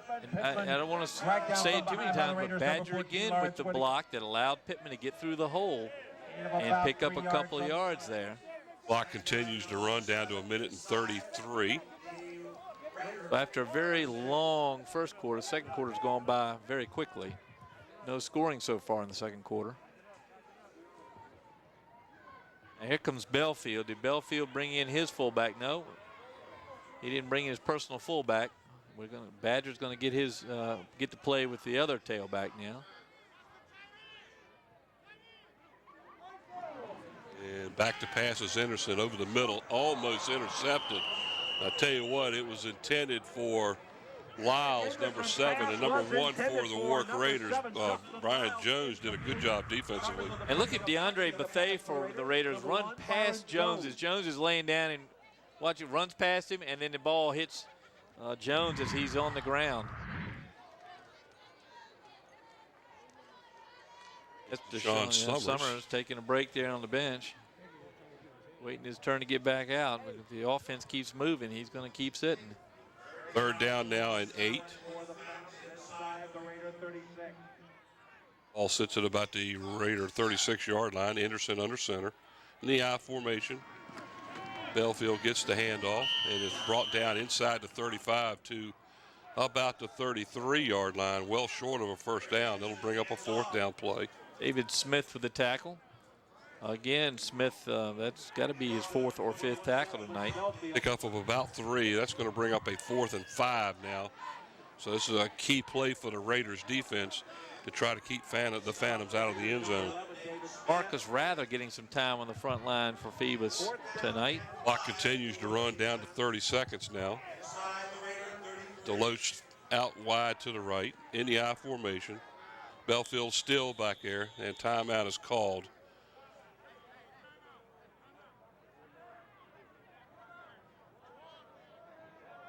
I believe it was the Phantoms. Timeout. Phoebus. Phoebus calls timeout, and they wasted about at least 15 seconds while they were running the play in before they finally called a timeout. Clock management. Well, I think you're going to see here a fake to, you got 4th down and 6, 4th and 5. Look for Deloach over the middle. You're going to see Deloach over the middle, and you're going to see, you may see a fake to Deloach and then going down to Featherston, roll into a corner down there. We've seen that too. They're going to certainly, safety's going to key on Deloach. And why not? Deloach is the biggest target, and we've seen him make some big catches over the past few years, including one tonight so far. Well, to be honest, the Warwick Raiders have done a pretty good job defensively since about halfway through the first quarter. The Phantoms just jumped all over them in the first 6 minutes of the first quarter, led 20-0 early, and defensively the Raiders have stepped it up since then, so they've done a pretty good job. So here's a 4th down and 5 play. Featherston way far left with Deloach in the slot. They Deloach is going for the corner, and there's the pass to him. Comes back for it. He makes the catch. Oh, and ends up dropping it. That was almost 6 points for the Raiders. That's DeAndre Bethea pulling that ball out. What did they call him? Down? They called him down on the 1-inch line. They called him down on the 1-inch line. They called it a complete pass. I thought he had it. The question, yeah, he does have it, and then he gets pulled out late.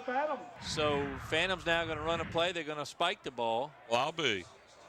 Nice so it's catch first and goal at the 1. It was a good catch, but he rolled over and the ball went flying. So I thought maybe they were going to call that a continuation, and he didn't have possession. I was real surprised they actually gave him that catch. We've seen that a lot in the NFL this year, this idea that you have to secure the ball to the ground. This time, though, I think he does. You see it here. Reaches out with those big hands, able to pull it in and roll balls on his chest, in his hand secure, and he's on his back. So a good call by the official out there. Down to 10 seconds to go. 2nd and goal. Henderson. That's And Pittman. there's Pittman in for the score. So the Phoebus Phantoms will extend their lead now with 6 seconds to go before halftime with the touchdown, and it is now 26-0. The Phoebus Phantoms over the Warwick Raiders. Interesting drive, and I'd like to go back. When I go back and watch this again, Mike, I'm going to watch Badger, because watch the fullback here. He goes by, makes the hole there. Look at Badger. He makes that initial block on number 13 that allowed it to open up. He has made some key blocks coming down the field that time. Reminds me of Chaz Robinson, who played for the Phantoms up until a couple years ago. Anthony Robinson's younger brother, who was a terrific fullback for the Phantoms. I always said they had to give him the ball at least once a half just so he'd keep coming out, and he played very well. Here's Crimp for the extra point. And the kick is blocked again. So the extra point attempt by Crimp for the Phantoms is blocked, their second block, and with 6 seconds to go here before halftime, the Phantoms extend their lead now 26-0 over the Warwick Raiders. I don't see anything in particularly different between Crimp's approach and Anderson's approach. It doesn't seem to be that Crimp is slower. Maybe he is by a fraction, but and only because of lack of experience. I mean, Anderson's been kicking, but it seems to me the line is just giving way. That block seems to come up the middle. Look at the hands outstretched hands there.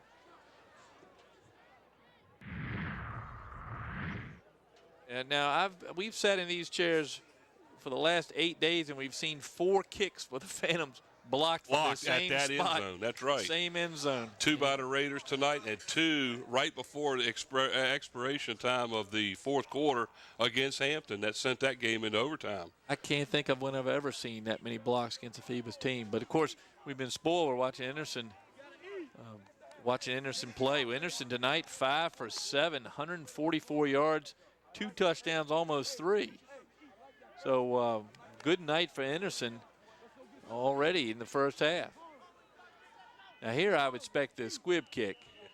Crimp will tee it up, and he's ready to kick it off. It looks like all the Raiders are up pretty close. Even the deep guys are outside the 20. And he kicks off deep. Oh, he should have just let the ball go. I thought he did. He did. He caught it out of bounds, I guess. But either way, the clock did not run, and the Raiders will have the ball 1st and 10 at their own 40-yard line. I tell you, it's a good time to mention, we've been watching these replays. Let's mention our crew tonight, Wube Gebre and Susan Bowers. The ball was kicked out of bounds. Phoebus, place the ball on the 35-yard line. 1st and 10, Warwick. 35. Gene Wheeler and Steve Fryer on the cameras on the ground. Andy Foley in the truck. Krista Campbell on the instant replay. Renee Camden doing the camera control. Don Scharouse, our chief engineer. Greg Lesko, our engineer. And, of course, the mastermind, Yoda of LSC 48, Scotty Bowers, putting all this together. Yoda? The Yoda. Wise man working from his office down there. And doing another great job bringing you football here from Darling Stadium Bowers on a beautiful football night here in Hampton. 6 seconds to go before halftime. Looks like the Raiders are going to try to run one play here. They got 4 wideouts, 2 on either side of the line. Butler was smart. He'd get the hike and run to the locker room with it and go in there and try to regroup. Thought he may have moved. Prior to the snap, false start on the offense, 5 yards, still 1st down. It's got to be the least. They're in the 11th game of the year, and I'm not real sure how many false starts they've had in this game, but a bunch. At least 3 that I can recall. 3, yeah. 1 first goal from the 5, which really hurt. Again, Butler back. And they were all just standing there, and somebody happened to move. I mean, they weren't even ready to hike the ball. So it looks like we're down to the last play here. Butler will drop back, throw a screen pass here as Carden Johnson has the ball. He's going to be corralled and forced out of bounds at about the 43-yard line, and that will end it here at the end of the first half of play. The Phoebus Phantoms lead the Warwick Raiders by a score of 26-0. Been all Warwick here in the first half. All Phoebus, I'm sorry, all Phoebus. Yep, and it has been certainly not what Warwick wanted to do. This is the Warwick team we saw against the Crabbers 4 weeks ago, but not the team we saw early in the year. Well, they're shooting themselves in the foot every time they try to do something. They end up going backwards instead of going forwards. Let's send it down to Bob on the sideline. Hey, Mike, what's going on up there? Man, this is nice and cool down here. Come on down and join me. I bet. Listen, these Phoebus feels like they got, they had a monkey on the back because they lost that game, lost 2 after losing that winning streak they had, and they have set the tone for this game, and the Raiders just haven't been able to respond. Well, Bob, what we're seeing up here, we saw the Warwick defense come to life there towards the end of the first quarter and play pretty well until that last drive right at the end of the second quarter. But we haven't seen the offense click very well. We've seen them make some mistakes. Carden Johnson has not been able to get out and get moving, and that really hurts the Warwick chances. Yeah, you can see that. What's happening. Sounds like Bob has an interview we're going to do with recruiting 575. I'm sorry, 757.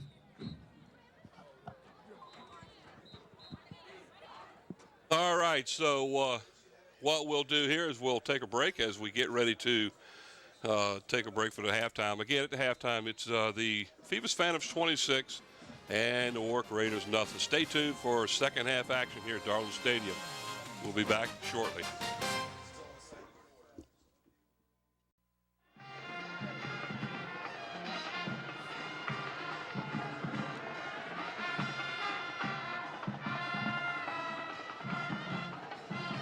All right, thanks, guys. If you go to any of the Peninsula games, you're going to see a familiar face, and that familiar face is Andy Hilton.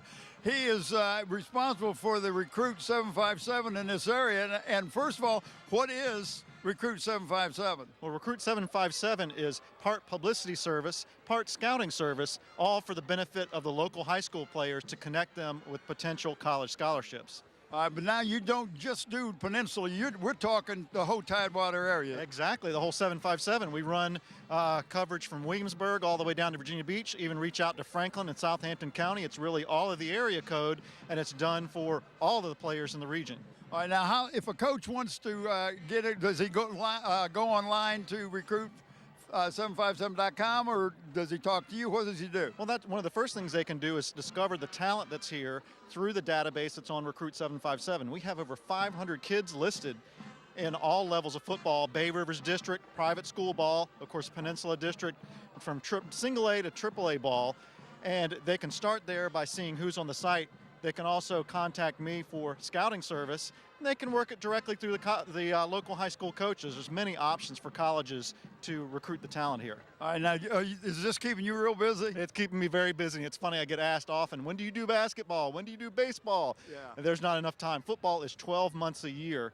And believe it or not, with the season, with camps, with combines, with 7-on-7, there's always something going on for recruitment of football here in the Hampton Roads area. Well, I appreciate you taking time to talk to me. I know you got to go back up and take some pictures, but good luck on your Recruit 757. Thank you so much. Thank you for having me on. Good enough. Let's go back up to the guys. All right, back up here in the press box here, myself, Mike Hauser, along with Frank Edgar. And I'll tell you what, Frank, wide open first half. The first 6 or 7 minutes of the first quarter, it was all Phoebus. Nothing could go right for the Warwick Raiders. Really couldn't. You can see it in the stats here, Mike. Phantoms with 295 total yards so far through half a game. Raiders with 87. Penalty yards even. Time of possession roughly even. But I know that the Phantoms only had 12 plays that accounted for the first 20 points tonight. So they got a quick jump on the Raiders, and Warwick has really never caught its breath. Yeah, it almost seemed like every time Warwick had the ball, that was they were doing anything with it, they would shoot themselves in the foot with a penalty, and it just hurt them. First and goal at the 5, and next thing you know, it's first and goal at the 10. Right. And they seem to not they don't seem like they're able to consistently keep things going. Let's look at some of the first half highlights. Here's the first play. This is going to be the interception, the first interception, first offensive play for Warwick. He's hit That it. was actually the first offensive play of the game. Yep. And Featherston comes up with the interception, and that leads to this play right here as Pittman shows off his speed and strength. Goes all the way in and scores the touchdown. That's the first score of the game. Here's Anderson with the ball again. This is after the onside kick was recovered by the Phantoms, and they're able to score again. Anderson over the middle to the speedy Ramon DeLoach as he breaks to the corner. Able to break a tackle and get into the corner of the end zone for the score. At that point, it was 20-0 Phoebus. Here's Butler trying to get around the outside. Josh Butler, and tackled there by Boombox Loud and Deshaun Summers. Butler again throwing the ball out to wide open Eric Poindexter, but again, nice tackle by Tyler Adams of the Phantoms. Here, Butler looking, and then finally makes a throw. Beautiful catch. The receiver had signaled himself as a guy that could be open and did get away, resulting in nothing. There's Pittman for the score for the Phantoms. And we've talked at halftime a little bit. That score came right on the backside of it. Drayvon Badger, the big fullback who had been leading Pittman the whole first half. Pittman now 12 carries, 128 yards. Belfield 8 for 21 so far. This is a good. I like this one right here. Anderson with 5 for 7 through the air, 144 yards and 2 touchdowns so far for Eric Anderson. Had a good first half. Great first half. Now Warwick on the other side, you can see Carden Johnson, a over 1,000-yard runner, has 34 yards tonight on 8 carries. Butler with 5 carries, 18 yards. And Butler 3 for 9 through the air, 2 interceptions, only 36 yards total. Bob, what are you seeing down there? I need to talk to you about, that was not a deliberate onside kick. That was a squib kick that just happened to hit the player and bounce off. They want to try to keep the ball away from the speedsters they've got in the back, and that's why they're kicking it like they are. They're either going to kick it short, squib it, or they're going to kick it to the sideline. And that's, you know, you just take their speed away from that part of the game. Yeah, here's the kick here, Bob. That was a surprise bounce right off the face mask. There's Davon Robinson right on it. Well, you know, if you look at the way the Warwick Raiders play, they it's a 3-man team. I mean, basically, so they don't have enough weapons to be able to spread it around. You leave it up to one running back, you leave it up to the quarterback, and pretty much that's it. And you've got the wide receiver that does a pretty good job too. But essentially, you've got 2 people on the offense, and all they're having to do is try to make plays themselves. So they don't have a team concept where they've got enough players to be able to play at this level right now. Right, and you know, they do have a large line. We were saying before we came in, only one senior out of the starting 5 on the front line for the Raiders offense. So that's a good, a promising feature for next year's team. Johnson and Butler are juniors, as is Demetri Harris, one of the receivers. So a young Raider offense that's only going to get better. And if they can find one or more tools next year, they can improve from their 6-4 record. If you look back at the first half, nobody else carried the ball except for Butler or Johnson. That's right. Every offensive play was Butler or Johnson, and they really, I mean, it's not hard for a defense to key on 2 players. The rest of the team, you know. And on the other side of the ball, we've seen the Phantoms go with their fullback-tailback combinations. They're almost flipping a coin to see who gets to go out in the field and run on a series. We saw Drayvon Badger that time, the last drive of the second quarter by the Phantoms, bring them all the way down the field, leading Pittman and then leading Belfield on a couple of plays. Phoebus will receive on the east end of the field. Well, Phoebus going to get the ball first here in the second half. Another bad sign for the Raiders. Now a stop here. Well, I tell you what, I don't want to. I would like to continue talking about this one guy that's been playing a heck of a game for Phoebus, and that's their fullback, Badger. Badger's been opening up lines for the backs the entire night, and if you look back at even the replays, you'll notice that Badger has led the drives right through. So, I mean, the unsung hero on the offense, I think, right now is Badger. Certainly, I think somebody you should watch in the second half. I hope the folks at home appreciate the job of a fullback. You do, and we joke about it, but you get a carry or 2 a game. But that's not your job. Your job is to open up the hole for the tailbacks. And obviously both the fullbacks, Malik Hawkins and, of course, tonight seems to be Drayvon Badger. The two of them, both juniors, have really opened the holes. And what we say, the rushing yards for those guys, they're up near 200 yards between the two of the running backs. So great night for the Phoebus fullbacks. A long history of fullback use at Phoebus. I was mentioning Chaz Robinson earlier, who won a state title a couple years back. This is Patu Griggs as he tees it up for the first time as the Raiders will kick off. Let's tell you, they were actually offside on the play, but they didn't get the call. Pittman at the 1, and what a hit. No, I'm sorry, it's not Pittman. That is Featherston. Featherston is hit and stopped immediately at the, looks like at about the 21-yard line. So Phoebus will have the ball to start the third quarter of play. They're out in front 26-0. And it is 1st and 10, the Phantoms. Well, a chance for the Raiders here to get a good start. They got to get 3 and out here. One of the deepest starting points of the game here for the Phantoms. The combination in here, it looks to be Malik Hawkins and Anthony Pittman. So they've mixed them up again. You got a fullback Hawkins in front of Pittman in the backfield. And there's the quarterback. Deloach, the single receiver to the far side. Pittman on the handoff, off to right tackle. He will pick up about 7 on the play. That'll bring up a 2nd down and 3 for the Phantoms. Looks to me like they're running behind Jamar Jackson, the All Peninsula District first teamer there at tackle. And they've run that play to the right several times. Look on the top of your screen. The tackle and the guard both hold up the blocks, and in through goes Pittman. And he reaches the 2nd level of defense. Lawrence Whitaker with the tackle for the Raiders. 2nd down and 3 now for the Phoebus Phantoms, and Eric Anderson again under center in the I formation. Deloach to the near side, split to the and again up the middle. He's near the 30. That time the linebackers for the Raiders came up to the line, showing blitz, and filled the hole very well. Pick up about a yard on the play. 2nd down and 2 now for the Phantoms.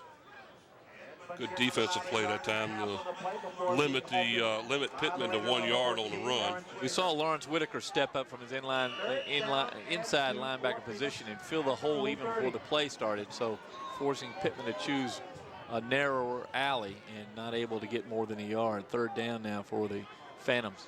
Deloach comes into the near side hash marks. He's off the line of scrimmage in the I formation. Pittman is the tailback.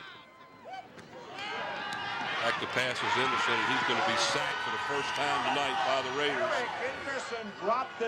And let's see if we can see the number of the player for Warwick. Joseph Judkins, 68. We're going to look back.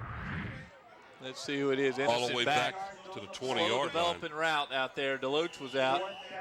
It was 13. Tracy Cofield with the sack. The route developed slowly. He was looking for Deloach. Deloach wasn't available, and the rush got Anderson into punt. Standing at his own 5-yard line. Let's see which leg he kicks with. Ooh, that ball was almost blocked. It was a good Warwick bounce. Picked up there by... That's Buffet. Yeah, number 6, Buffet. Breaks a couple of tackles, and he's going to go all the way in. He will go about 50 yards for the first Raiders score here in the 3rd quarter of play. Well, that's the kind of start the Warwick Raiders were looking for. A 3 and out defensively, and then a punt return for a touchdown. Outstanding return. Outstanding run right there by the Raiders' number 6, Bethea, as he gets the ball off the bounce and runs straight up the middle. Bethea had 6 guys behind him by taking 3 steps up. You saw that kind of a way of waiting on the punt coverage to get at least even to you, and then then he picks it up and off he goes, and he's got 6 guys in his rearview mirror and only had to beat 5. 2 Greggs out of the hold of Butler for the extra point. It is up long enough, straight enough, and it is good. So with 9:37 to go in the 3rd quarter play, the Warwick Raiders are on the board as they now trail the Phoebus Phantoms 26-7. That's the kind of start the Raiders looking for. Let's see if maybe we can play that again and see what I'm talking about, where Bethea waited a little bit, paused, let the ball bounce a couple of times, and then he was able to pick it up, take a couple steps up into the hole, and he had already beaten half the coverage. Anthony Robinson going to keep his guys' spirits up here. They're not happy with that start. Here's a replay. There's the ball bouncing. He picks it up, and look at how many Phantoms get caught behind him, and then he's through. There's about 6 or 7 Phoebus Phantoms players right there when he picked it up. And by the time they looked, he was already 5 yards past them. Outstanding return by DeAndre Bethea, and the Raiders on the board here. 26-7. This is the game's not out of reach yet. You know, that's what Juan Jackson's telling his players over there. Briggs will tee it up again here, and they will kick it off as the Phantoms will get the ball back here after the punt return for a touchdown by the Warwick Raiders. Griggs, I keep kick it deep and keep the Phantoms back. Hope that defense can hold again. Pittman, as the ball hits off his hands and goes in the end zone, that'll be an automatic touchback, and the Phantoms will have the ball again, 1st and 10, deep in their own territory at the 20-yard line. Well, we haven't seen the place kicker, Patu Griggs, who's been named all-district second team. Griggs is showing some leg there, and that's the second time he's been able to keep the Phantoms and put the starting line back in the on their 20. Good start spot for the Raiders here. They can get another 3 and out. Their confidence is gonna grow. There's the athletic director from Phoebus High School on your left. 1st and 10, Phoebus. Anderson under center. Hand off to Pittman. Nothing going there as the Raiders defense is really fired up after that last touchdown, as Pittman's going to lose about a yard back to the 19-yard line. That looked like number 20, Dimitri Harris, stepping up and making the tackle that time for the Raiders. Harris showing up on the defensive side of the ball.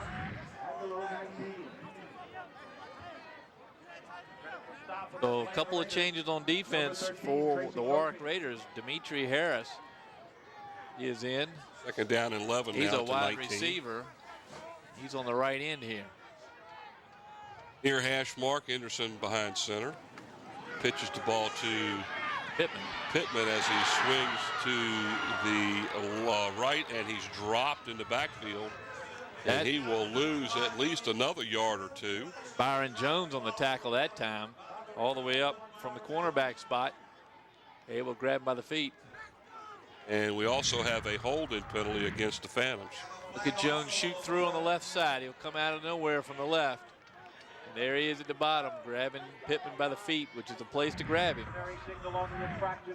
Try to grab Pittman up high, you're going to get shaken off. I believe the Raiders ought to decline this penalty. Let's see what he did. Holding on the offense. Half the distance to the goal. Replay 2nd down. They took the penalty. Oh, he told me take it back. No, he told me take it back. The other guy said take it back. The other kid said take him back. We're going to have an on-air discussion about who said what to whom. I think the coach wanted to decline the penalty, and one of the Warwick players mentioned they were going to take it. Here comes the call. Alan Denton's going to give us the result here. Apparently, his first call stands, and the Phantoms will be going to backed go half up. the distance of the goal inside the 10 down to about the 8-yard line. So it'll still be 2nd down, but a long, looks like about 21 yards they got to go to get a first down. The ball needs to get to the 30-yard line to get a first down.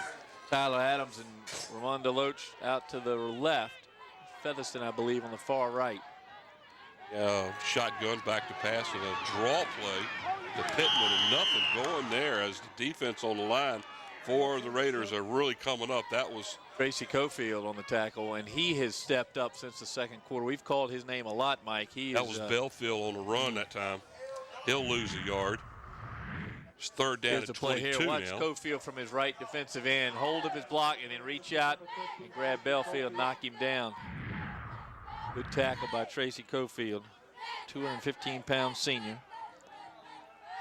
3rd down at about 22 as the ball sits at about the 8-yard line. This is the worst field position for the Phantoms so far in this game. Anderson in shotgun, 2 wideouts, 3, 2 to the near side. Anderson back again, a draw play. Belfield around the right side. What a hit. He fumbled the ball, but I think they're going to call him down. Bethea had the hit there at the feet, knocked the ball out. Got the ball to about the 15. I think did a it's somersault. I think Let's it's a watch it. fumble. Let's see, because they moved the ball back to where it bounced out.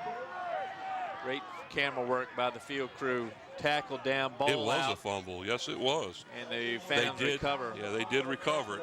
Second But 3 it's and out for the Phantoms. 4th down and 15 as Anderson now back to punt the ball again. Anderson again with a lingering injury, going to punt. High snap, nearly blocked. Poindexter's turn to pick it up. Picks it up at about his own 48, slips and falls down. So Warwick will have the ball 1st and 10 at their own 49-yard line. Boy, you can see Poindexter's skid mark out there on the field as he slipped like he was on a sheet of ice. Like about 36 yards on the punt by Anderson, but the Raiders will have the ball in excellent field position at the 49-yard line. Here's the replay. You can see Poindexter wait. He's going to run behind Bethea. Decides to cut it up right there and can't hold his feet. And he's safe at second, down on the 49. We're under 7 minutes to go here in the 3rd quarter. 26-7. Phantoms out in front of the Raiders as Mike, they have the ball. As a bad a start as the first half was for the Raiders, they're having just the opposite here at the beginning of the second half. Great start for Warwick. Dexter wide to the right, 2 wide outs to the left. Butler back to throw. Had a wide open Johnson to the left over there in the flat and didn't throw it and is sacked for about a 3-yard loss. Harry Lewis, I believe, on the sack, but Miles Givers is who held up that left side of the offensive line from his defensive end spot. He was able to hold the block. Johnson went in motion to the left and was out there all alone and was never seen by the quarterback Butler. 3-yard loss on the play. It's 2nd down and about 13 for the Raiders at the 46-yard line. Let's see if we get a little delay handoff to Carden Johnson here. Second, seeing no shotgun. delay. Well, no delay. He automatically just gave it to Johnson. He picks up, about 10 yards out to about the 44-yard line of the Phantoms. Well, a name we haven't called tonight, Bryce Charles with the block from his tight end spot that freed up Johnson. Look here. Look at Bryce Charles on the end holding up the lineman, and that gives Johnson time to get out. Another nice block there by number 8. That's Eric Poindexter on his end of the field, and that gives Carden Johnson a little hole. Third down, 4. 3rd down and a long 3 here. Get it on the keeper, not much there, as he was able to get back to the line of scrimmage, and a whole host of Phantoms got him there. Yeah, he's piled on by the Phoebus right side of the defense. Looks like Boombox Lyles at the bottom of it, as he usually is. It was Justin Lyles. So no gain on the play. That brings up 4th down and a long 3. I wouldn't be surprised to see the Raiders go here. They even though there's 5 minutes left in the 3rd quarter. Timeout. They're probably going to, they think, got to do or die now. When they got to strike while they're hot. They're playing the best they have tonight in these last few minutes. Warwick takes a timeout. That's their first of the second half as they trail the Phoebus Phantoms 26-7 with 5:02 to go here in the 3rd quarter. I want to mention our sponsors again. Tonight's sponsored the game, sponsored by the Grey Goose Restaurant located on West Queensway in Hampton. Breakfast menu items include their famous toasted buttermilk biscuits, and for lunch, try their new smoked turkey panini. Follow the Grey Goose Restaurant on Facebook, the restaurant that's also a bakery. And I will tell you, the Grey Goose, Mike, for Christmas time events, great place to go. And a lot of different events, even a little play they're putting on this Christmas time. So get your ticket, go down and have a nice meal at the Grey Goose. Also, game sponsored by Rico's Pizza, located at 55 West Mercury Boulevard in Langley Square Shopping Center. No need to tell people how good that pizza is, because we're fortunate we get that every Friday night when we do a game.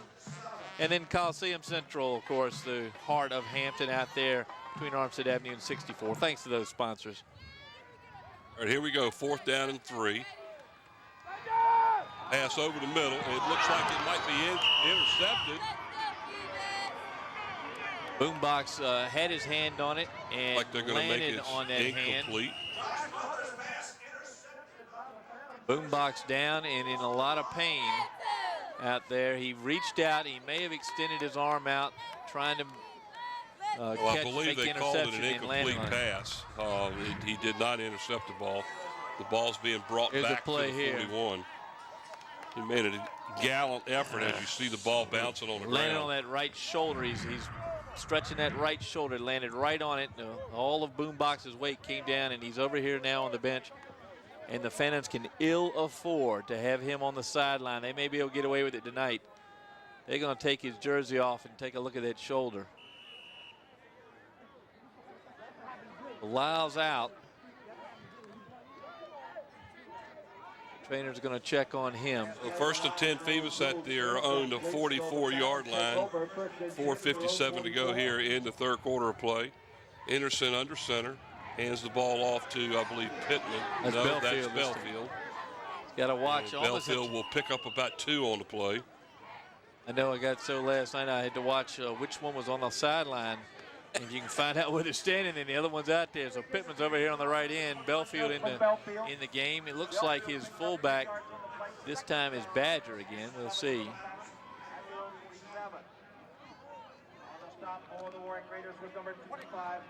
It is Badger at the fullback spot. Belfield behind him. Loach and Featherston to the near side, split wide.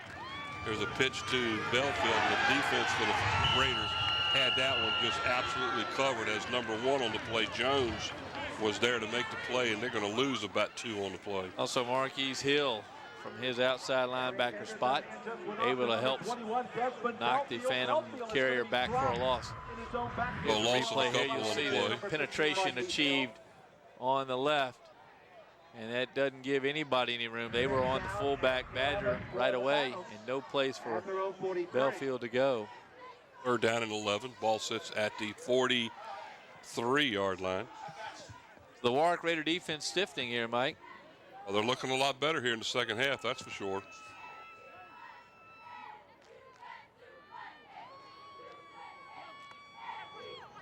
Sit under center, takes the snap, back to pass.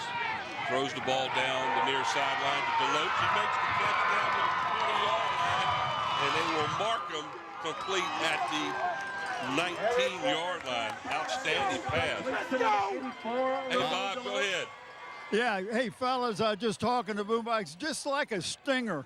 He came down all his weight on that shoulder, and they took the pads off, checked it. He still got the strength, and it was just a stinger. He's going to be back in shortly.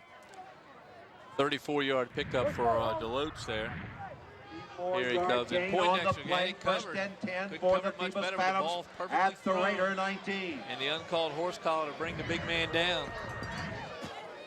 First and 10 from the 19 for the Phantoms. So again, back to pass, throws the ball across the middle.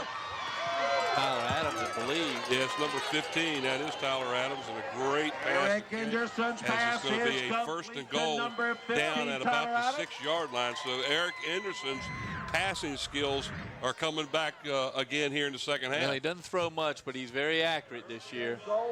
There's a nice pass there. The defender had gotten by. That slid past just enough to leave that receiver open. Lyles is back in. Takes a lot more to keep Lyles out. Boombox, I think if he lost an arm, he'd go back in 2 plays later with it tied up. Lines up on the near side tight end spot in the I formation. Hawkins leading the way from Belfield that time. Like he's going to go all the way in. It might mark him short. Eric Anderson hands it off to number 21. It looks like Belfield will be about a yard short. I don't know where the hole was, Mike, but it had to be he right made behind it himself, Hawkins. I guess. Right behind the fullback. There's Hawkins. Oh, that's Badger, then Hawkins. So both fullbacks for in. the Phantoms. They did. They plowed the field. Second goal at the inside the 1-yard line. Looks like he's looks like the nose is almost touching the goal line. That's a great camera shot. That's Steve Fryer down there with that camera shot, and that's a beauty. Anderson going to sneak on a in. Keeper straight up the middle, touchdown Phoebus. All he did was stick behind Matthew Jenkins at center, and they put it in the end zone. So they now extend their lead to 32-7 with the extra point attempt. Stark will be coming here in a minute. And I will tell you now, Boombox is coming out of the game. You can see him on the sideline here raising that shoulder around. I don't know why Stan Sexton doesn't sit him down. They're going to need him. They don't need him in a 32-7 game, and they got plenty of good backups, so especially on offense. Stark with the extra point attempt. Yeah, I'm sorry. Crimp again. Crimp. Dylan Crimp. Getting plenty of work here, the junior kicker. You know, which has got to be great for Crimp because you're playing behind the all-state kicker, Eric Anderson, kind of waiting your turn for a senior year, and it comes in his junior year when Anderson suffers the injury. But Dylan certainly has filled in very well. Prior to the snap, Croachman on the defense, penalty decline, still a point after touchdown. So Crimp's going to get a chance to kick it here eventually, pick up the yellow flag. He's waiting. Looks like the holder is Tyler Adams, number 15.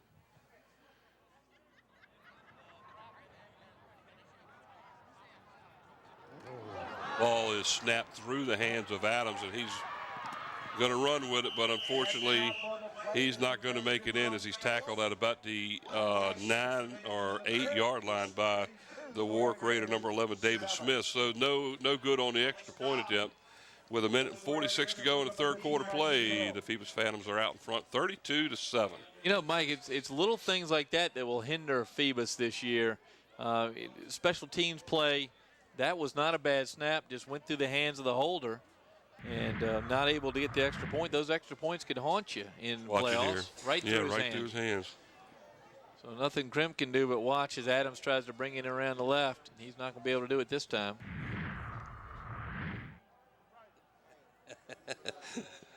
Andy again, huh? Yeah, Brent's going to give us the drive that time. A good drive by the Phantoms. They had been on their heels a little bit in that third quarter, and they finish it with a long touchdown drive that resulted from the turnover on downs by the Raiders. Back deep for the Warwick Raiders, Poindexter, number 6, DeAndre Bethea. And it looks like Johnson back here too. 47 yards passing on that drive by Anderson. 3-minute, 5-second drive, resulting in a touchdown. So Crimp tees it up here for the Phoebus Phantoms as he will kick it off here. 1:46 to go here in the third quarter of play.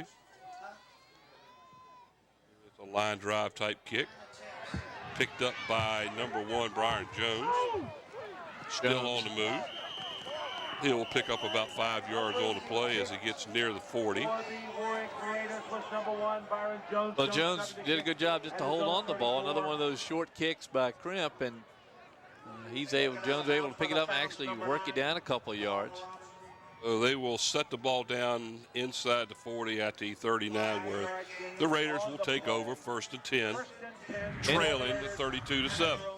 Here comes the play. See Jones kind of short hop it. Pick it up.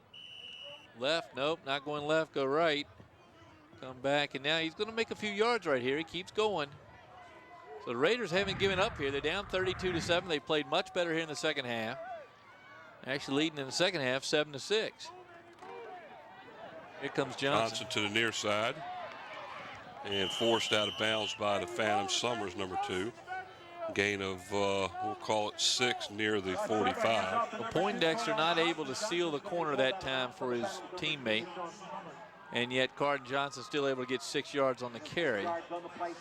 There's always a reason a guy has over 1,000 yards in a season, and it's because he's talented. And Carden Johnson able to squeeze out 6 yards in that play. Boombox, Lyles now pulled out and not happy about it, but I don't blame Stan Sexton. Boombox going to come back here and complain about how he can go with one arm. And he can. He is the heart and soul of this Phoebus defense. He's going to show us his boxing move now on the sideline. But in the meanwhile, his second down and 4. His replacement is Breon Baskerville has come in the game for the Phantom. Oh, there's a pass. Oh, he did catch the ball. Either caught it or he got stuck in his shirt. Like it's, is it number 8? 9. It's number 9. Yeah, Bryce Charles. Yeah. There we go. I mean, he threw a bullet. He did, and it just stuck right in there. Look at that. Nice hands by Charles. Got enough for a first down. Got enough for a first down. 1st and 10 at the at midfield. I got to tell you, we saw a pass last night. They had a receiver, Dominic Genoa for Green Run, threw one so hard he hit his player in the helmet and bounced back 10 yards. That was similar play right there. Johnson on a handoff off the left side, still going.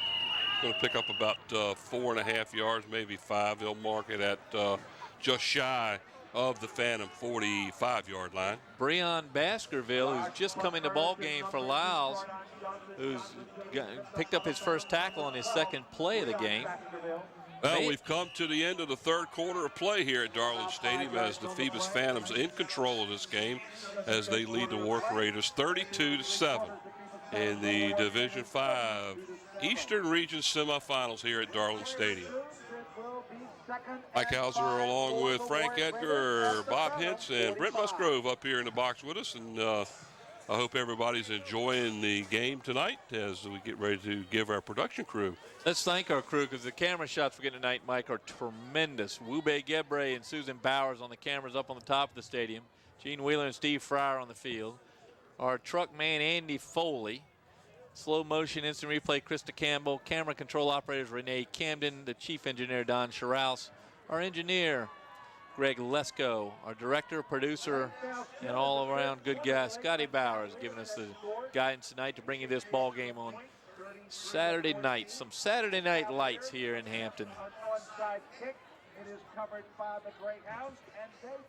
Great. The crew telling me. Engineer and all the audio titles for Greg. Meanwhile, we're being entertained. Boombox Loud now is taking off his pads and his jersey, but he's still showing people he can move his arms. He was doing push-ups down there on the track a minute ago. He fell so hard on that arm, it hurt me up here, and yet he's ready to go back in if they let him. Here's Butler looking for a place to go. That was a broken play there as Butler ends up getting swarmed under, and he fumbles the ball. You would think they would have called that a forward motion being stopped. But it looks to me like they're going to give the ball to the Phoebus Phantoms. And Davon Robinson falls on it again. That's his third. Is that his third fumble recovery? He recovered an onside kick and 2 fumbles. And the Warwick Raider is still on the ground. Watch number 9. If you want to see if the ball goes on the ground, number 9 for Phoebus is on it. Now, right, his forward motion is stopped there. No whistle, ball out. Yep. And then it's still out, and there's Robinson. Robinson picks it up, falls down. Now he gets it up and shows everybody that once again he has the football.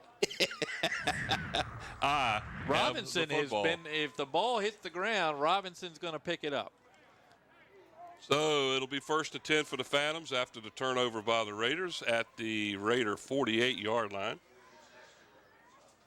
2 wide outs split on either side. That's Deloach to the far side. Sadly, another mistake by the Raiders. That makes it tough to come back. In motion, and looks like the Phantoms moved a little bit early. That'll cost them 5. Prior to the snap, false start on the offense. 5 yards, still first down. It looked like the middle of the line that time to jump. First down and 15 now for Phoebus.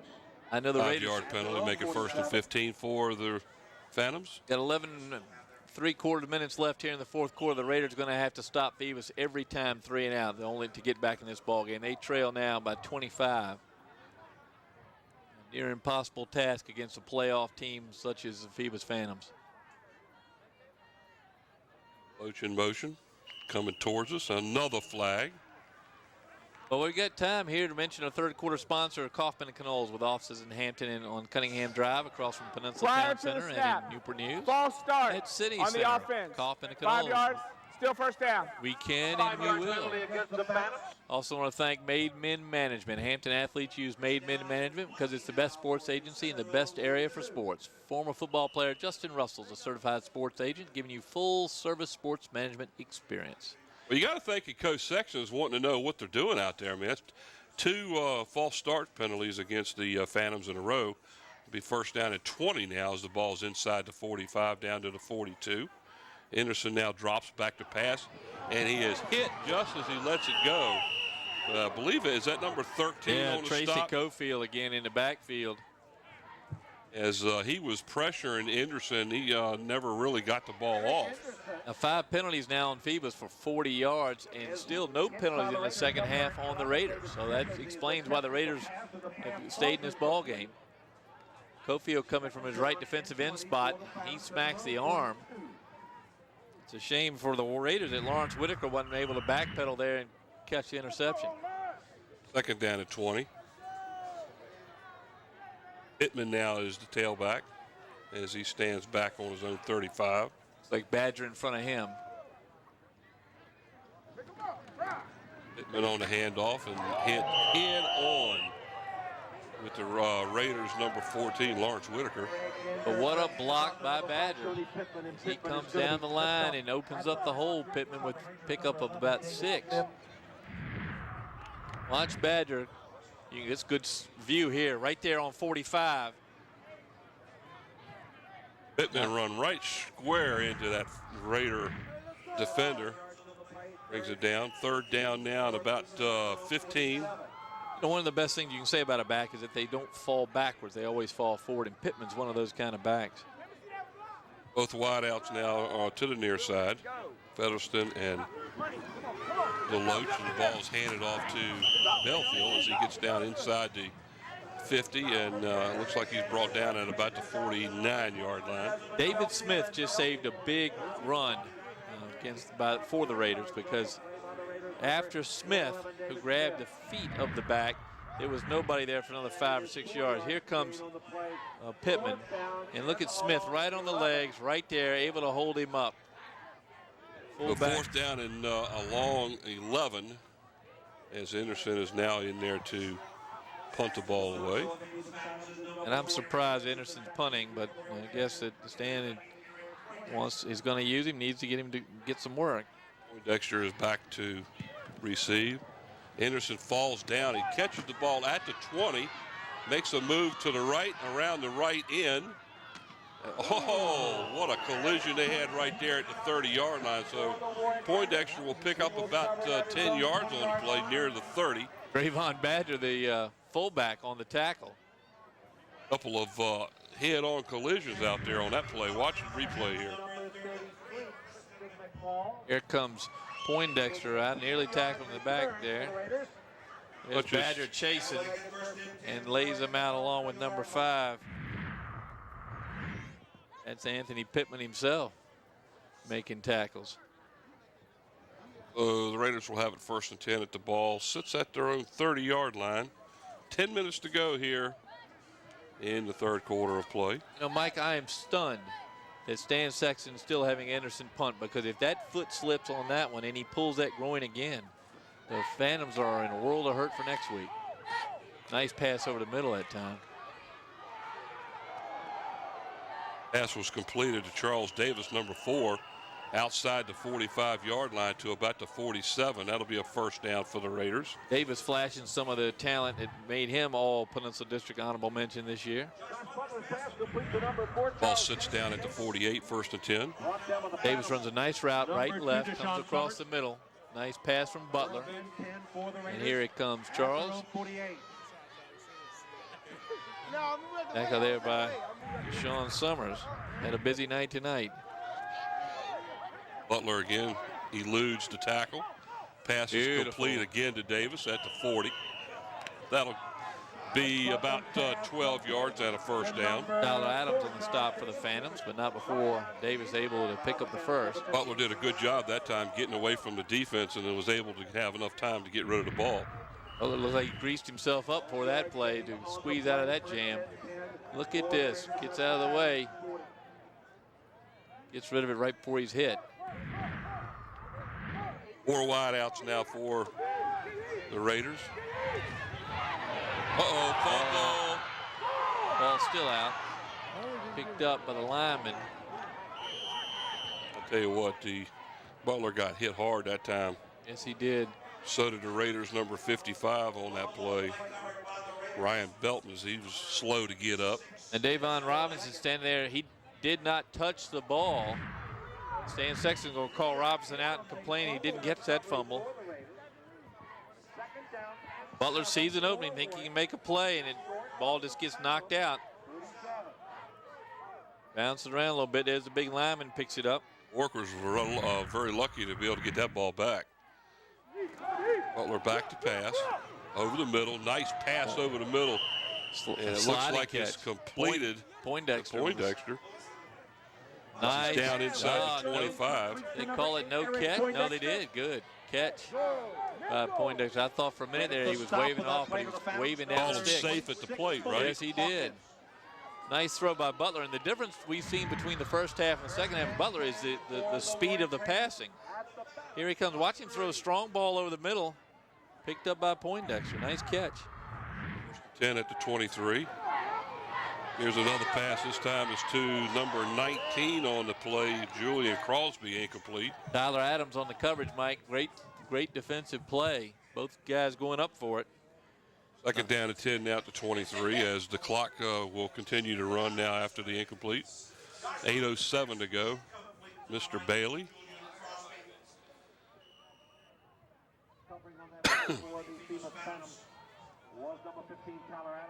All 23-yard line. Second down at 10. A quick pass again to number 19 on the play, Julian Crosby. He might pick up a yard or two before he's just swarmed under by the defense. Phoebus pushed him back, but they don't get the benefit of picking him up and carrying him backwards. He was called down up at the 21.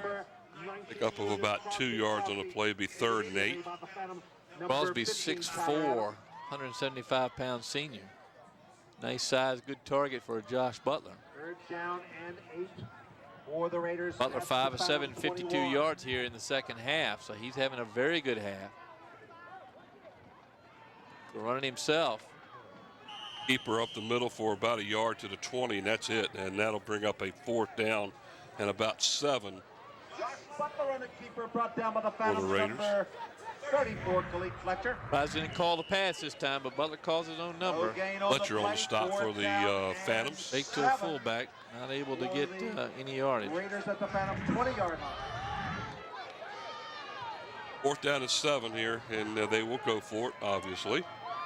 4 wide outs, 2 on either side. Butler back to pass. Over the middle. Oh, what a catch. And a touchdown by the Raiders, number 20, Dimitri Harris. What a catch. What a throw by Butler. That was a pretty play. I tell you what, he was well defended too, but he put it right where the only person that could catch it was the receiver. Look at the throw. Up into the middle of 3 Phantoms, and Harris able to go up and get it. Butler is really flashing the arm in the second half. Beautiful throw and catch by the Raiders. Here's Patu Griggs. Come in to attempt the extra point. Nice snap brought down. Nice catch by the holder on the play. The kick is up and it's good. With 6:49 to go here in the ball game, the Raiders have struck again here in the second half, and they now trail 32-14. Well, it's not a good night for the Lyles brothers as Kevin Lyles gets up slowly. He's going to limp off a little bit. Lyles brothers taking a beating here against the Warwick Raiders. Here's a pass over the middle again. What a catch. That's just wanting the ball more than anybody else, and he got up there and got it. Beautiful pass, but Kevin Lyles comes off for the Phantoms. Lyles family going to need a lot of ice tonight.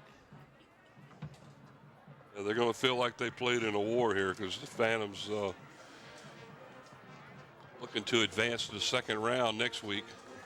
I don't think we can overstate how valuable the Lyles brothers are to the Phantoms, and in particular last year's state championship run. Kevin Lyles, as a freshman last year, held down the middle, and he battled guys that were 4 or 5 inches taller and even heavier than he is, especially in those last games against Stonebridge and Dinwiddie, and held his own in the middle. Meanwhile, his brother Justin, the boombox, is just a terror on defense and flattens people.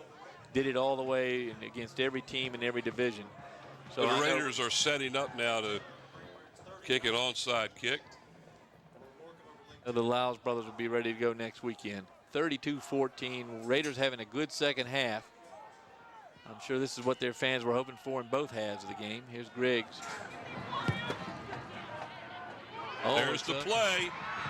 And it looks like the Raiders have got the ball inside the 45. and they recovered the onside kick.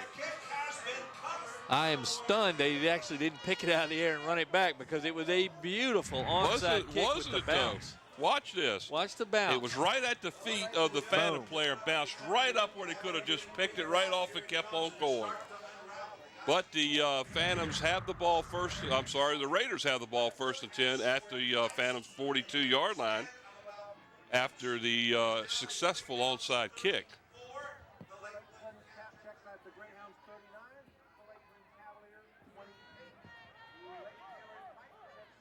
Well, here go the Raiders, and Lyle's boombox has put his jersey back on, just in case.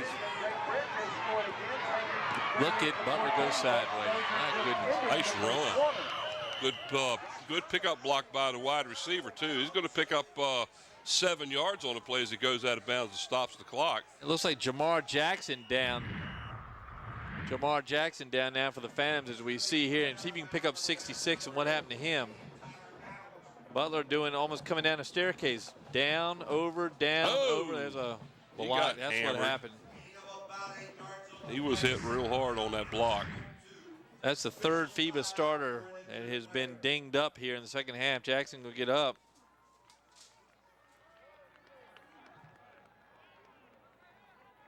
Butler 8 for 16, 8 of 16 through the air, 108 yards for Josh Butler, and most of that in the second half as he's really been sharp in the second half. All right, 66, Jamar Jackson comes off. Talked about him pregame. He and Rock Jackson both providing great service for the Phantoms this year. I don't understand what they're doing here. The yard markers were getting ready to move like it was a first and down. It was actually a gain of about 8 on the play. So there they got it straightened out. Now it's second down and 2. 6:35 as the clock has started and it's running. Time against the Raiders here. Butler in the shotgun.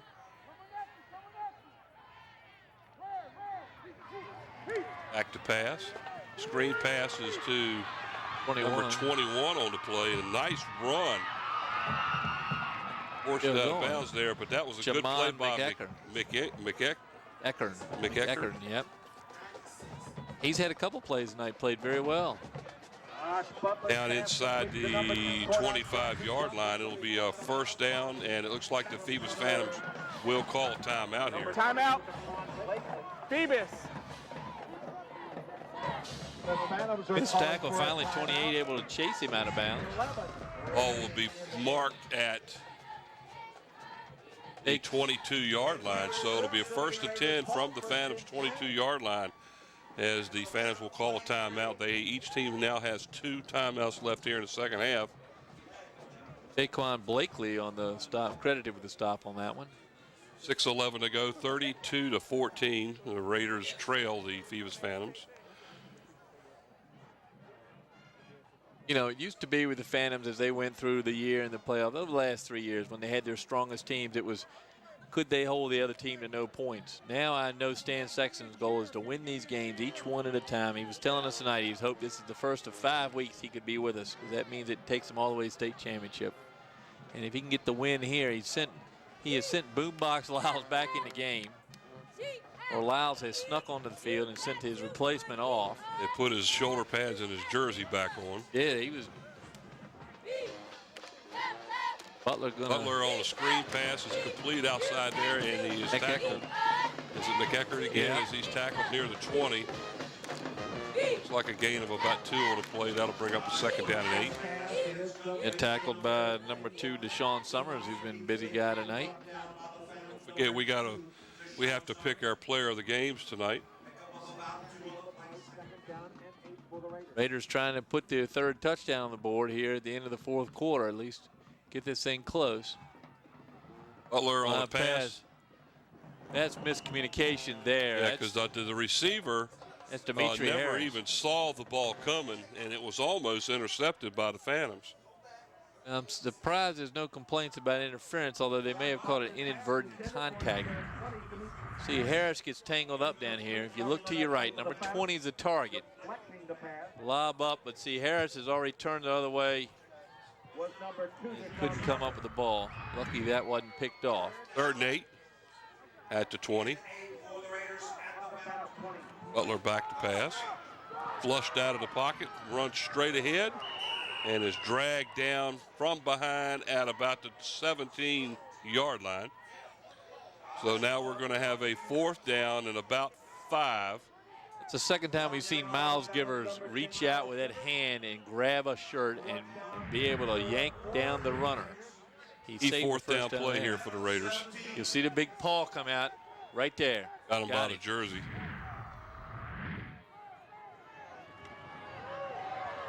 Green pass, that's a live ball, folks. Oh man, I guarantee you that ball was behind the.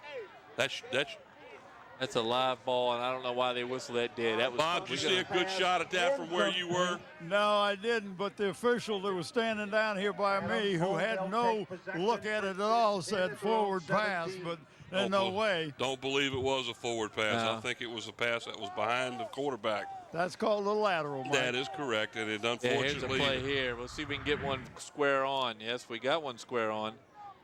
Hey, look behind him. He was back. There's no doubt he was at least a yard, maybe 2 behind the quarterback. Well, that's going to remind Phoebus of something against their play against Woodside earlier this year that they have centered on in that loss. So the ball's turned over to the Phantoms with 5:57 to go here in the 4th quarter. Sole backfield is Pittman by himself in the open, all the way outside the 40 to about the 43. Nice run by Pittman that time. Chased down by number 4 for the Raiders, Charles Davis. The Raiders are starting to use 27 yards on the play. Starting to use receivers as defenders now because trying to catch up with Pittman and Belfield. Pittman in particular. Gain on the play. First and 10 for the Phantoms at their own 43. Up over 150 yards, isn't he, Brent? Anderson under center. Single back. Looked like somebody on the far side of the offense moved early on that one.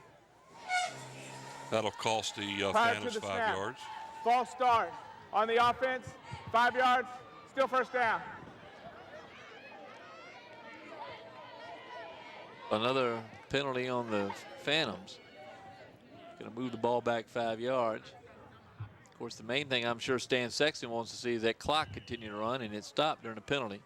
Pittman now with 19 carries for 159 yards. Go ahead, Bob. Hey guys, what's happening is the Warwick is calling out the signals at the same time Eric Anderson is, and that's why they're jumping offside, and Stan is just going bananas down here yelling at the officials about it, and that'll make them jump like that.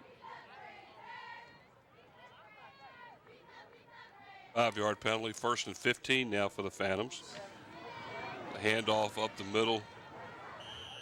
And that's one of those plays that if Anderson has an option to not hand it off, he should have made that option there, because there was no place for Pittman to go.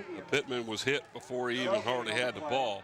He'll lose about 2 or 3 on the play.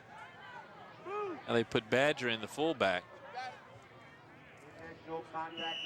Second down at 16 now for the Phantoms as the ball's back to the 37-yard line. Here's Coach Anthony Robinson on your screen wearing the white sweatshirt as he is cheering on his Phantoms. There goes Pittman. What a difference. Right up the middle. What a difference a fullback makes.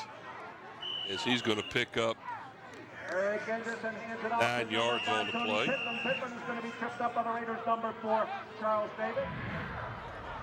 Timeout. Warwick. Or we'll call their second timeout of the second half. That will leave Warwick with 1 timeout left with 3:21 to go here in the 4th quarter of play. Tracy Cofield with a stop there. He's had a lot of stops tonight. These linebackers have really had to fight, and of course the defensive ends, Cofield and Corey White, have had their hands full. We'll bring up a 3rd down and about 8 as the ball sits on the 45-yard line. I'm not real sure why the yard marker has still not moved. It's still sitting back there on about 37.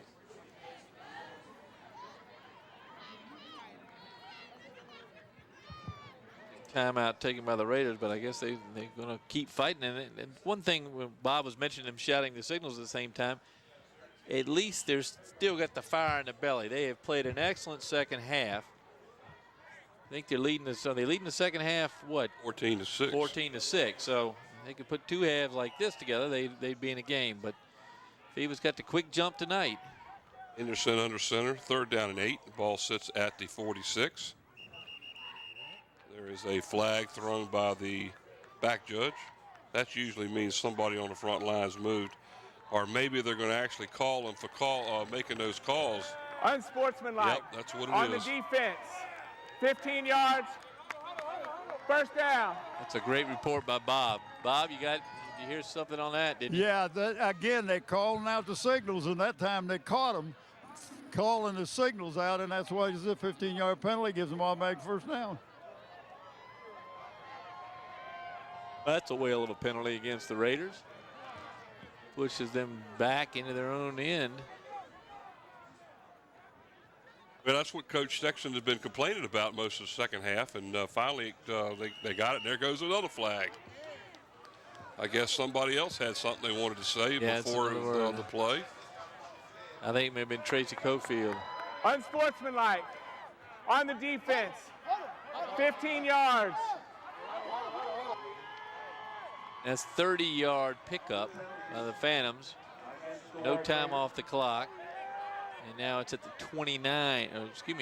24 of Warwick. Poindexter is going to ask, when can he call the defensive signals? You think? Juan Jackson, I'm sure, is giving that side judge an earful over there. He's going to get a official earful. But let's mention another sponsor, of course. 4th quarter sponsor is Park Lawn Wood Funeral Home, located at 2552 North Armstead Avenue. Funeral director there is Vernon Kruger. Finally, let's mention Tidewater Team Sports, and we're going to bring them up here. We got to pick an offensive and defensive player of the game. Tidewater Team Sports, located on Cannon Boulevard in the Oyster Point section of Newport News. Tidewater Team Sports is your one-stop sports headquarters for screen printing, embroidery, uniforms, and apparel. Call 594-0411 and talk to Dave Chubb or Terry McNamara. We're down to 3:15 to go here in the 4th quarter. 1st and 10 is Pittman again. Breaks a tackle, gets down, and there goes his helmet. Pittman loses his helmet but gains 4 yards.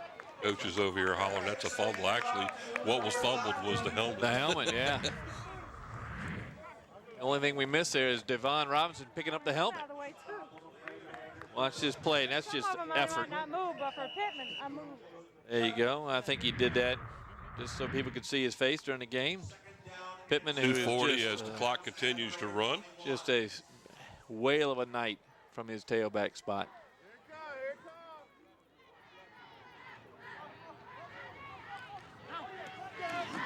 Here comes again. Look at the leg work as he pushed. It took 4 Raiders to push him back. Met head on there by David Smith. We've seen some good play out of Smith tonight, but just not able to stop that.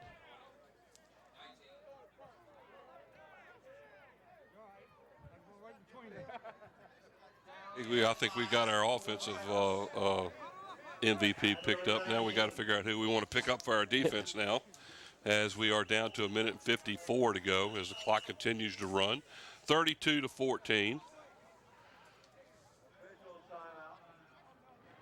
But we've seen some good defense from the Phantoms. All these guys have played well tonight. Pittman, 22 carries on 184 yards for the Phantoms. But defensively tonight, we've seen some great play out of the linemen. Miles Givers, Mark Wilson early on. Of course, Boombox Lyles has been out there. In fact, they run away from Lyles. Juantez Featherston was the MVP of the first. Let's go down to Bob. Bob, what do you think about player of the game down there? You know, you look at Pittman, you got to say this guy is just running over everybody. But Eric Anderson's done a great job passing that ball when they needed him to pass, when the run wasn't working. Well, it's like having 4 aces in your hand and picking out the best one, Bob. I don't know. It's a tough call tonight. Here's Belfield with the ball this time behind Jamar Jackson. It is hard. It's a hard choice tonight.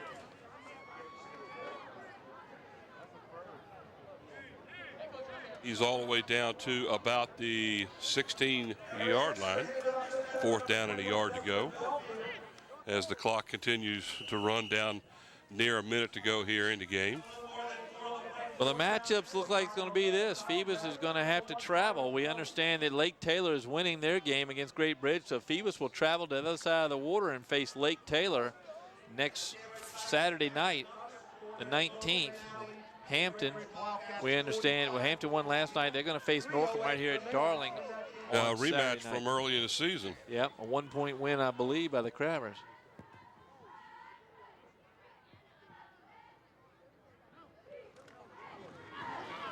There's Badger getting his carry. That's his second carry of the game.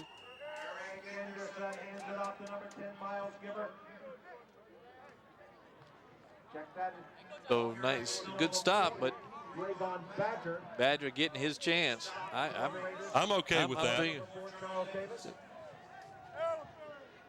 Yeah. Well, we've got a couple guys. We're going to go ahead and announce. We think and agree that Eric Anderson will be named player of the game. We're going to tell you why. Anderson 7 of 10, 191 yards on the night passing. So a nice night for Anderson. He looked good back there. He looked comfortable. He threw a sharp ball. Anderson's our player of the game. Honorable mention, though, to Anthony Pittman, who was our player of the game earlier this year, and to Drayvon Badger, the fullback, who just plowed the field and had Pittman right behind him. As Anderson kneels down to end the game as the clock has run out. And what about a defensive player of the game? I think Deshaun Summers. No doubt about it. I think Deshaun Summers would get our defensive player of the game. He made a lot of tackles and certainly covered well. Good ball game by the Phantoms. Flashes of the old playoff Phantoms. Still have some work to do, I think. Stan Sexton's going to have a busy week, and of course. Well, I think they made a statement tonight. I think they showed that they play the season to play the playoffs, and they worked themselves the last few weeks and struggled a little bit in a couple areas. But tonight it was all Phoebus's. Offensively, they just totally controlled this game from start to finish. Very Herman Edwards-esque there, Mike, where he says we played to win the game. The Phantoms play the regular season to play the playoffs, and they showed it tonight. They jumped out on a very good Warwick Raider team. But for the second year in a row, Juan Jackson's Warwick Raiders run up against the Phoebus Phantoms, and they're not able to get further than the first round. Well, so the final score here at Darling Stadium is the Phoebus Phantoms 32 and the Warwick Raiders 14. Again, our players of the games offensively, Eric Anderson. Like we say, quarterback played extremely he had a good game tonight. A lot of yards passing. He handed the ball off well.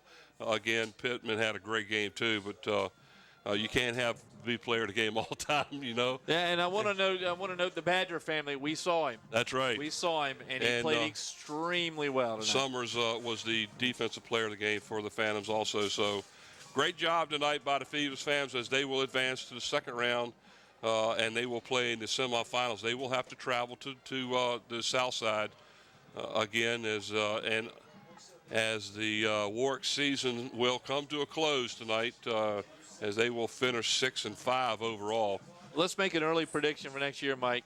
They had 4 underclassmen in the offensive front line, and Butler and Johnson are underclassmen. Those big boys up front are only going to get faster and bigger, and Johnson and Butler can't get much faster and bigger. They're fast as they can be now.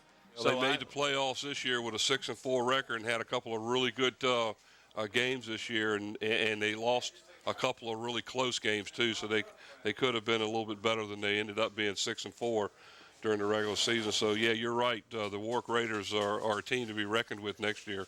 Mike, we're going to wrap it up by what we're going to say. Note who's in the playoff, who's left for the Peninsula District. Well, there's only 2 teams left, guys, the same teams that are normally left, and that's the Hampton Crabbers and the Phoebus Phantoms, as both teams will advance to play in the Eastern Region semifinals. The Crabbers will host here next weekend. I believe they will play Saturday night. We think they play Saturday night, Norcom, 7:30 right here at Darling. So for Frank,